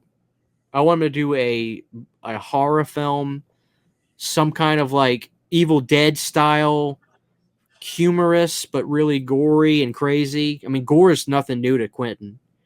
No. I want him to do something mean. Like, I want him to do something like Inglourious Bastards where, because like what I love about that movie is Eli Roth is, what is he called? The Bear Jew? I can't, I've only seen it once. Dude, okay, so that's what Eli Roth is called, the Bear Jew. And that whole movie is just America vindication, I guess, of seeing Nazis get just trashed in that movie. But Eli Roth, I didn't realize, I mean, I realize now, especially when he was just on Charles Mann's podcast, and if you watch the video for him, Charlie interviewed Eli Roth, and he talked about making Inglourious Bastards. Eli Roth has fucking guns His arms are he is in shape. Oh That yeah, dude is in Eli's a shape. big dude. Yeah. So when he was in Inglourious Basterds, because I hadn't seen it since it was in the theater, and me and Sydney watched it maybe a month ago, and like when he comes out as the bear Jew, dude, he's got fucking guns, and he literally just like pummels these Nazis with a baseball bat. I mean, it just keeps. But that movie is so mean. He needs to make a like a horror film about that. I think he needs to make a real, like, suspenseful, like home invasion type movie or something. Speaking of Nazis and that type of thing, a movie that got a lot of notoriety from people in the horror world that I was excited about when I saw the trailer, but was kind of underwhelmed by when I saw the movie was Overlord. It's such a cool idea, but I felt like it was just fine.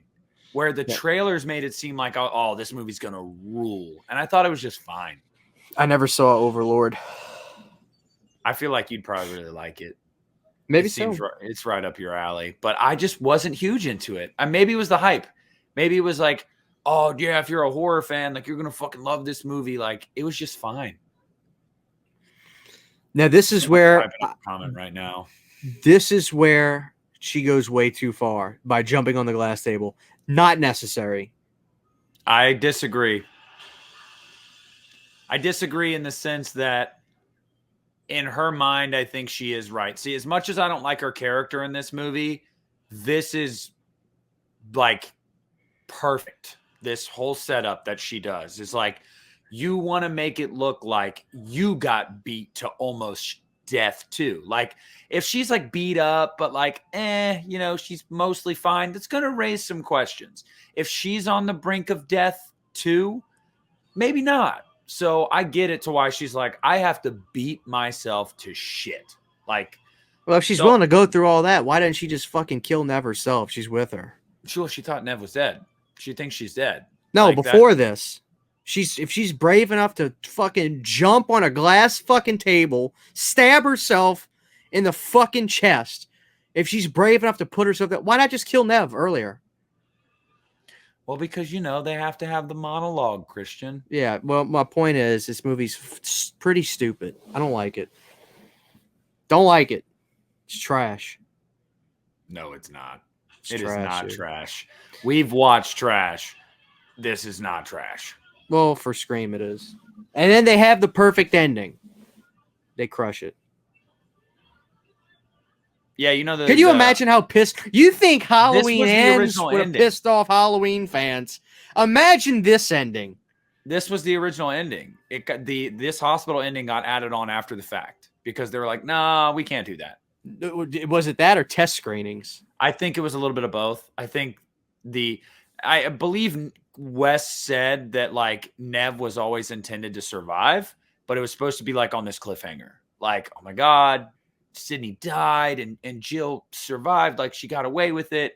And I think that pissed some people off because they were like, I mean, honestly, this whole like Nev Campbell as this, golden child in this franchise has been going on since it began. Like, they really don't want to do wrong by Sydney. And I don't blame them.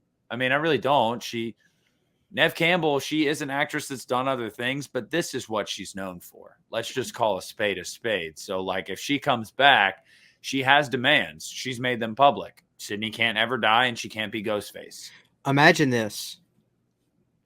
Imagine they did use this ending, but because the movie underperformed, they never made a sequel again after this. So the ending of the movie is just everybody's dead, and Emma got away with it. I'm going to tell you something that you may or may not know coming up here in a few minutes that the ardent Scream fans are aware of, but I don't know if you'll know it. So I'm excited. I'm excited to tell you about it when it happens. What do you mean, like during this movie, or? Yeah, here near the end, there's something that happens that was added after the fact because of something. Because Wes Craven's literally always thinking about sequel possibilities. He can't help himself. Oh, yeah. When it comes to Scream, at least. Like, that's one thing I'll give Wes credit for. I mean, obviously, he was a great director, but one of the best things about him was, like, with Nightmare, with, Hills Have Eyes, like a lot of these movies, Last House on the Left, he wasn't really thinking about sequels. Like, I'm going to put this movie out, whatever. Like he was done with Nightmare, really. I mean, like he made the first one and then that was pretty much it. And yeah, he came back to be a part of 3 in some capacity, but like Yeah, because you want to know why? This is the thing people don't like to talk about. His career was kind of in the shits in the mid 80s. They Oh were. yeah. Yeah. Dude, have you seen Hills Have Eyes Part 2? It's awful. It's fucking terrible. It is he half did the it. movie is the first movie. He did it because he needed a fucking job. I love Wes. I fucking love Wes. Who doesn't? He's a horror legend. Just the fact that he made Freddy Krueger alone. He is the director of Scream, one of the biggest horror movies ever, especially now. He's done classics like People Under the Stairs, Shocker, which is just a fun movie. It's not a great movie, but it's really fun. He's got Hills Have Eyes. He has enough of a resume to be considered a horror icon, but he has also made some fucking turds lower than John Carpenter turds. John's made some turds, but Wes has made some fucking trash movies. He has, Oh, yeah. but his career was kind of in the shits during the mid 80s. But continue. I want people to know that because people kind of gloss. They just think Wes is like this perfect. I mean, people do the same thing for Carpenter, and it's like, come on, guys. Like, no, he took a Carpenter shit has in the some bad 90s. movies. He took a shit in the 90s. Yeah. But I've said that about every great director. They all have some stinkers, but I think that's what makes a guy like Mike Flanagan, why I love him so much. He doesn't have a stinker, in my opinion. He has movies that aren't as good as his highs, but I have yet to see a Mike Flanagan movie where I'm like, that's not good. That is a bad movie. Same with James Wan. A lot of people say James Wan's worst movie is Dead Silence. Bullshit. That's a good movie. I love Dead Silence. Yes. Now I haven't seen Aquaman or Fast 7 or whatever the fuck, because I don't care about that. I'm just talking about James Wan's horror movies. Like, name the bad one. Name the one that is an objectively bad movie. Because there just isn't one. Like, for the record, I like Deadly Friend from Wes Craven, but that is a trash film. I had to get that out. It's not very good. People love that basketball scene. Justin loves Deadly Friend. I bet he does. Mm-hmm. Apparently the book is really, really good for Deadly Friend, which is what Wes was, I think, wanted to do, but then it turned into what it was. She's a terrible shot. You can just tell too, like, she does not scare me with a gun. Like, you don't know how to fucking use that thing. No. I think that's my thing when it comes to this movie, when it comes to the killer reveal, that I'm just so underwhelmed by. She doesn't scare me. Like, no, it's not that great. No, I'm just like, you're like 17 and like not even 100 pounds. You have no background in like fighting or handling a weapon. And like, I'm supposed to be afraid of you? Like, come on. Yeah. Debbie Salt was genuinely unhinged. She was great.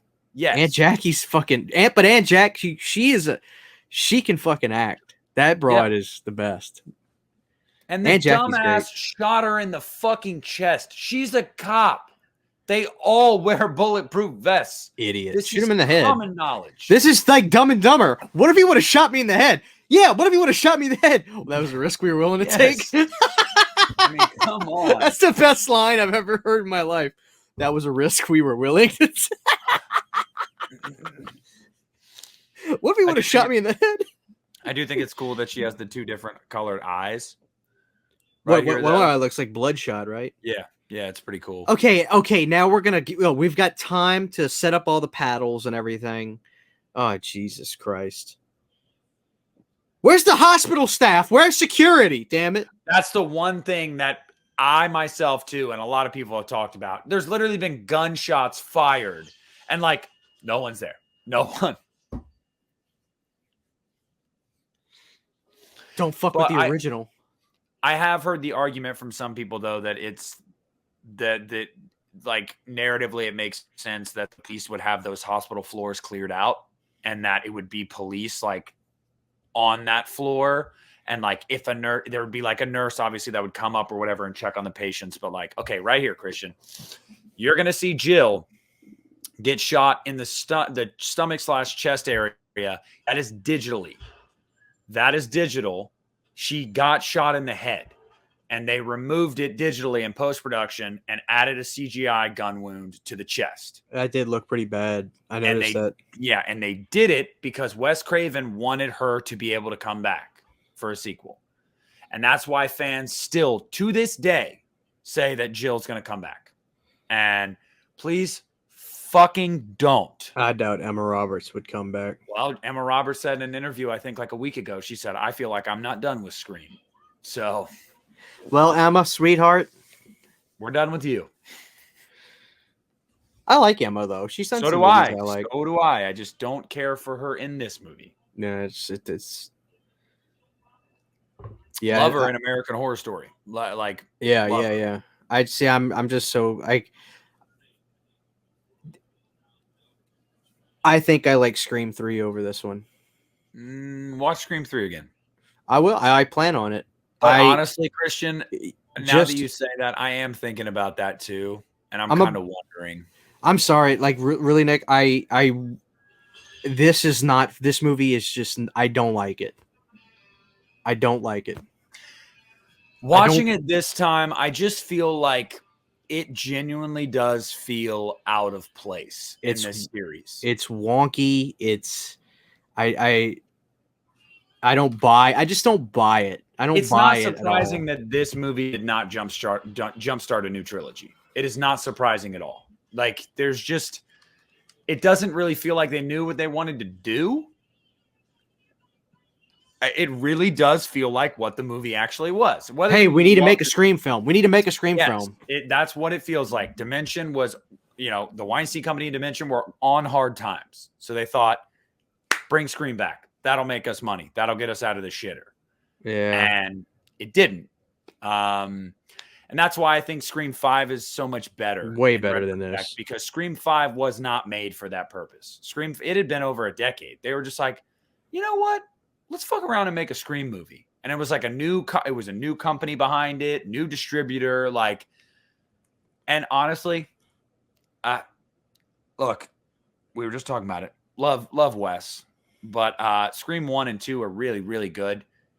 I feel like 3 and 4, I don't know if his heart wasn't in it. I don't know. It's just how much they're making this. They were making this shit up as they were going, man. And Scream 3 was fucking cranked out. Well, it actually wasn't. It came out there was some time, but yeah, it's just, dude. That was because of Columbine. That's how much shit can we keep writing with this stuff? Like, I get it. You got to take some time and you got to go in new directions. You have to. Otherwise, what ends up happening is your main character of the series is raping his niece and he's in a cult. Like, that's what happens, which granted, I love that movie, but like, that's the kind of shit that happens. I'm serious. I'm not bullshitting. This, at least Scream 3 has that classic vintage MTV era vibe that, that feels fun in that aspect of rewatching it. Like, I don't know. Like, I would agree. I like Cotton Weary. Cotton Weary is a fucking phenomenal character in the series. I love Cotton. I actually side with him more. If anybody had a reason to want to be famous and make money, not this stupid bitch that's just jealous that her aunt went through hell, but Cotton, who is screwed. And he finally gets out of prison. He's like, I need to make up some money. Like, that's the only time, like, that makes so much sense to me. I love Cotton. So, I mean, at least we got him in 3. And I do remember there's some really cool suspense scenes in 3. Wasn't Gale, like, in a room full of Scream costumes and one of them was Ghostface? No, that is, was that 2? What is that actress's name? No, that's Scream 3, but it's a different actress. Okay. She's so hot too. But that's a fun, like, there's fun scenes. Maybe we should do Scream 3 before the movie comes out. If people enjoyed this and they're listening still and they want to see me retro on Scream 3, I'd be Jenny McCarthy. I'm serious, dude. I'm gonna have to rewatch 3, but no bullshit. This may be my least favorite one. Yeah, dude. God, I don't know, because this is happening live, like on the not live, but like you guys are seeing this in real time on the podcast. And like after watching it just now, and we've been talking about 3 throughout the night, I'm kind of wondering if this is my least favorite too. It just doesn't. It's not. It doesn't feel the same. It's not good. It's just not that good. It's not worthless. Don't get me wrong, but I'm talking Scream level. Look, I'll agree with Nick on this when he says Scream has consistency in terms of quality and production, 1000%. But guess what? So did Halloween Ends, and there is a section of the fan base that despises the movie. I'm just saying, like, in production wise, this movie's fine. But I would say that's just because narratively Halloween Ends is very different, whereas all the Scream movies narratively are pretty much the same. They are, so but this just feels just is just tight. This doesn't age well. This is like sour milk to me. This movie. It feels uninspired. It definitely feels uninspired. This was sour milk to me, man. There were some cool moments. I like the stab in the head. But other than that, like, I can't tell you a standout scene in this movie. I really can't. The only thing the only thing I know I remembered ever since the first time was when she does jump on the glass table. Visually, that's like, oh my god. But this was not good, man. I'm not digging it. Well, this is why I was nervous about watching this, because I didn't want to be This is my favorite comment I ever got. So before I do this podcast, I'm Mr. Christian Loves Everything, which I didn't set out to only talk about movies that I like on my YouTube channel, but it just happened that way. And so, it just is what it is. So I do the podcast.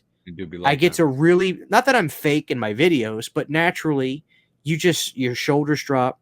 You're doing this hour and a half long thing.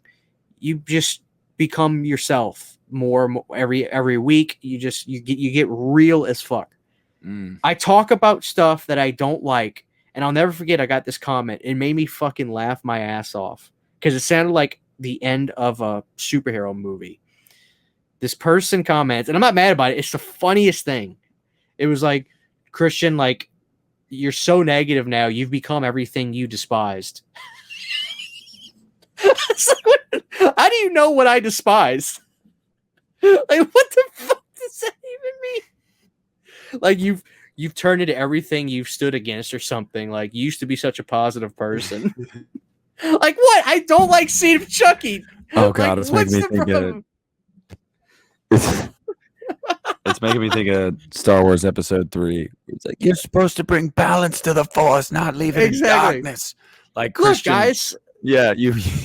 Look, I don't like this movie, guys. There's gonna be some people that are gonna be like, "Oh, this movie's fucking. You don't understand it."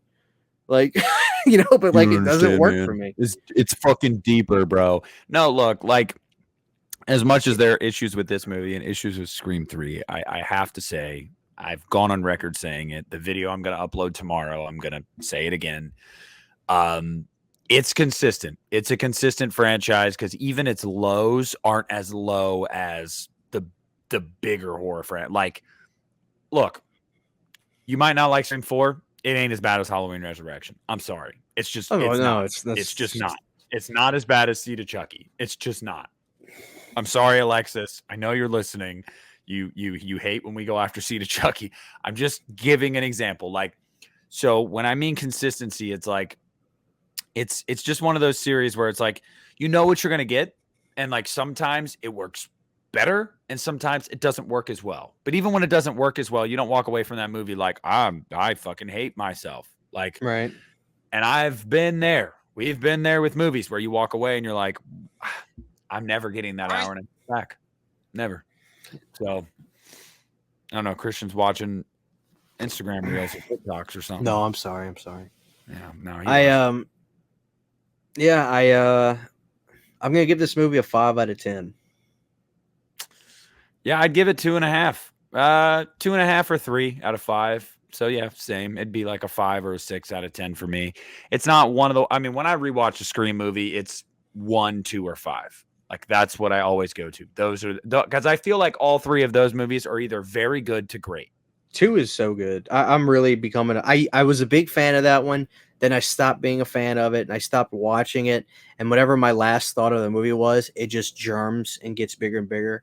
And then I watched 2 again. I'm like, no. This is really entertaining. 2 F- I- is. 5 is having that effect on me. Like the more I watch 5, the more it grows on me. Like whereas 4 is the opposite. The more I watch it, I'm like, why'd I do that though? Yeah, Like, it'll probably be another decade before I watch this again. or maybe never again in your life. Who Maybe. knows? I really, Seed of Chucky. Christian said he's never going to watch that movie again in his life. I really don't think I am. There is a strong possibility if Scream 6 is fresh and new enough and does some really cool shit. I mean, just the fact that they're out of Woodsboro, thank God, it could end up becoming my favorite one. No doubt in my mind. It's possible, man. It's very much possible. Maybe not more than one. Look, you really can't take away how good one is. You can't. And I said that in what I recorded tonight, and I can't wait to put that video up because I have seen so many people, mainly old heads, people that have been around since the 70s or 80s that'll say like, never got into Scream, don't understand the fascination with it. Look, it might be a generational thing, but Scream 1996 is to millions of people what Halloween 1978 is to millions of people, or what The Exorcist is to millions of people. It might be generational, sure, but you cannot take away how groundbreaking that movie was and how good it is. Like, it's a very good movie. There's such a fan base for it now that weren't even alive when it came out. I mean, granted, I was 4 or 5 when it came out, but I didn't see it till years later. But when I went to Texas Frightmare last year, Nev Campbell had a line so far long. Her line was outside of the building, damn near. Her line was almost to the stairs that you take down to get to the floor of the convention, and then go. That's how long her line was. And I looked at it. It was teenagers. Halloween's my favorite series, but dude, Nev Campbell is my favorite final girl. She just is. She's better than Laurie Strode in every way, in my opinion. And that might be a hot take. I don't know. I mean, it's coming from a Halloween fan. So like that, there's no bias here. If anything, the bias would be to lean more to Laurie Strode. But I just feel like even when a Scream movie isn't great, Nev is good. And Nev is a fighter in all the movies. She fucking kills like every ghost face, dude. Like, it is so hard to not give her credit and to not be like, oh, she's like the quintessential final girl, because she is. Like, I don't know. No comment. Yeah, I know you don't agree that she is the quintessential, but dude, you've got to meet me halfway and say she's more badass than Laurie Strode. You have to. Not in H2O. No way. But here's the thing. In H2O, you're right.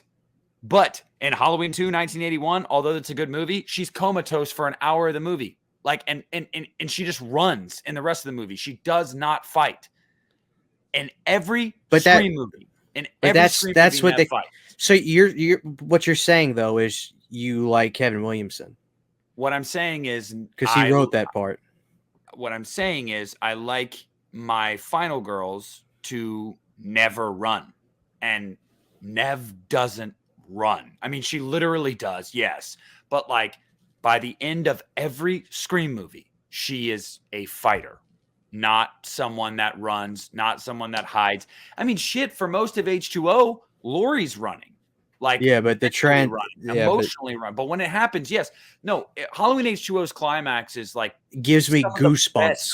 Yes, when she is standing in the street and the shadow of her with the axe is on the street and she screams Michael. Goosebumps. It's incredible. Like, but that is what it took for Laurie to get to that point. But Nev has always been there.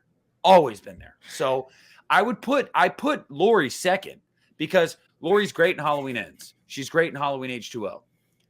She's a little over the top in Halloween 2018 for me. A little bit. And she's great in Halloween. Halloween 2, not so much, but that's because they hardly had her there. Whatever. Halloween Resurrection, same thing. Hardly had her there. And Halloween Kills, she didn't even get to see Michael in that movie. So I get all that. But like, I would put her after Nev. I'm not disparaging Jamie Lee, but like, dude, Nev, she literally takes the killer out every time. Every time. Like, I don't judge things off of that. she's not my cup of tea as an actress. I know you call her no personality Nev. We know, Christian. I don't have a favorite final girl per se. I like Nev in The Craft because she was this cool little goth chick, you know. And she's been in some stuff I've seen. I watched that Netflix show she's in, and she's great in that. Well, she's good in that, but she's just far from my favorite actress, is what I'm trying to say. I hear you. She's not one of my favorite actresses either. So I don't have a favorite final girl. I know if you're going to tell me what's your favorite quote unquote final girl performance in a slasher film, it's hands down H2O. Hands down. It's not even close for me.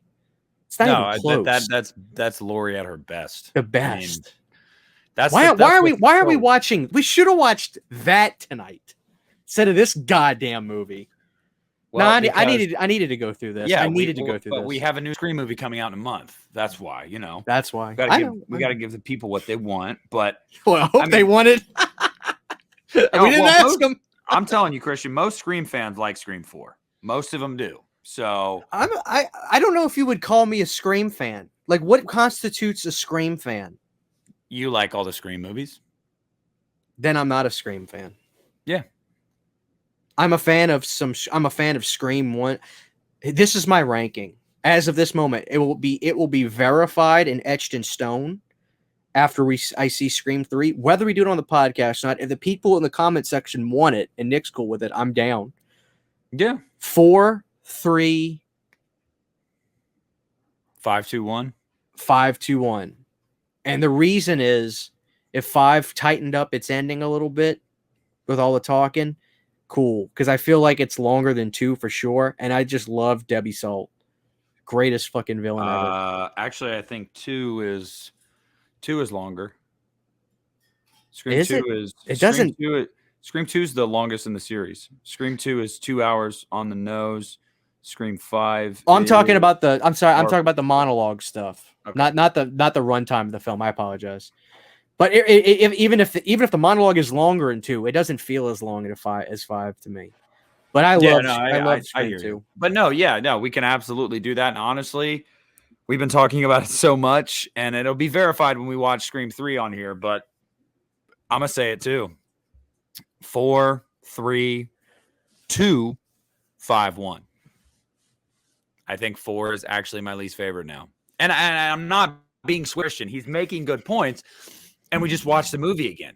And I'm sitting here and I'm like, yeah, I kind of don't like that either. What is so great about this movie? That's what I want. That's my question to the people that are fans of it. Every daylight scene is physically hard to watch. Dude, it looks like shit. Eyes. Yes. It just looks like shit. It looks like it was edited in iMovie, which is what I use for my videos. Same. So like, I don't know. I don't know. Oh, shit. All right. Well, we've gone well over 2 hours, so we need to get the fuck out of here. But yeah, if you guys liked this, let us know down below if you want us to watch Scream 3. We're going to do it anyway, but let us know down below if you want us to do it. To some of you guys that weren't really fans of like us kind of venturing out last week and doing something different, most of you loved it. I'm sure a few of you were like, this ain't really my thing. We appreciate the feedback regardless. We do plan on doing episodes like maybe once a month or once every few months. We'll do a weird episode like that where we talk about UFOs and ghosts and shit like that. So it was cool to kind of branch out and do that. We liked it. If you guys listen to us on audio platforms, Apple Music, Spotify, Stitcher, Anchor, whatever it is, leave a review, please. 5-star us or 1-star us if you fucking hate us. Just give us some feedback. It helps us. Leave a like on this video on YouTube. Helps the algorithm. Leave a comment. What'd you like about this episode? What didn't you like? Why did you hate that we said that people shouldn't be canceled? Christian's watching TikToks. I'm not trying to do that. I'm trying to delete these apps. On my phone. I'm just trying to do the normal salesman pitch of when you guys interact with us on audio platforms and on YouTube, it helps the podcast grow and it helps us understand what you want to see and what you don't want to see. And no matter if it's positive or negative, leave it down below for us. We really, really appreciate it. Christian, you can close it out with whatever you got. Just let us know how either one of us pissed somebody off tonight. It just seems to be happening. I love it though. But thank you for guys. Again, this is episode 83, I think. Thank you for the staying on the journey with us. It means a lot. Thank you for the listens on the. I keep up with the Spotify numbers, and iTunes or Apple has actually officially become our most listened to platform. It is now 55% Apple Music or Apple Podcasts. So more people are listening to us on Apple, which is really cool. And we love to bring this failing podcast to you guys. It makes, it brings joy to our hearts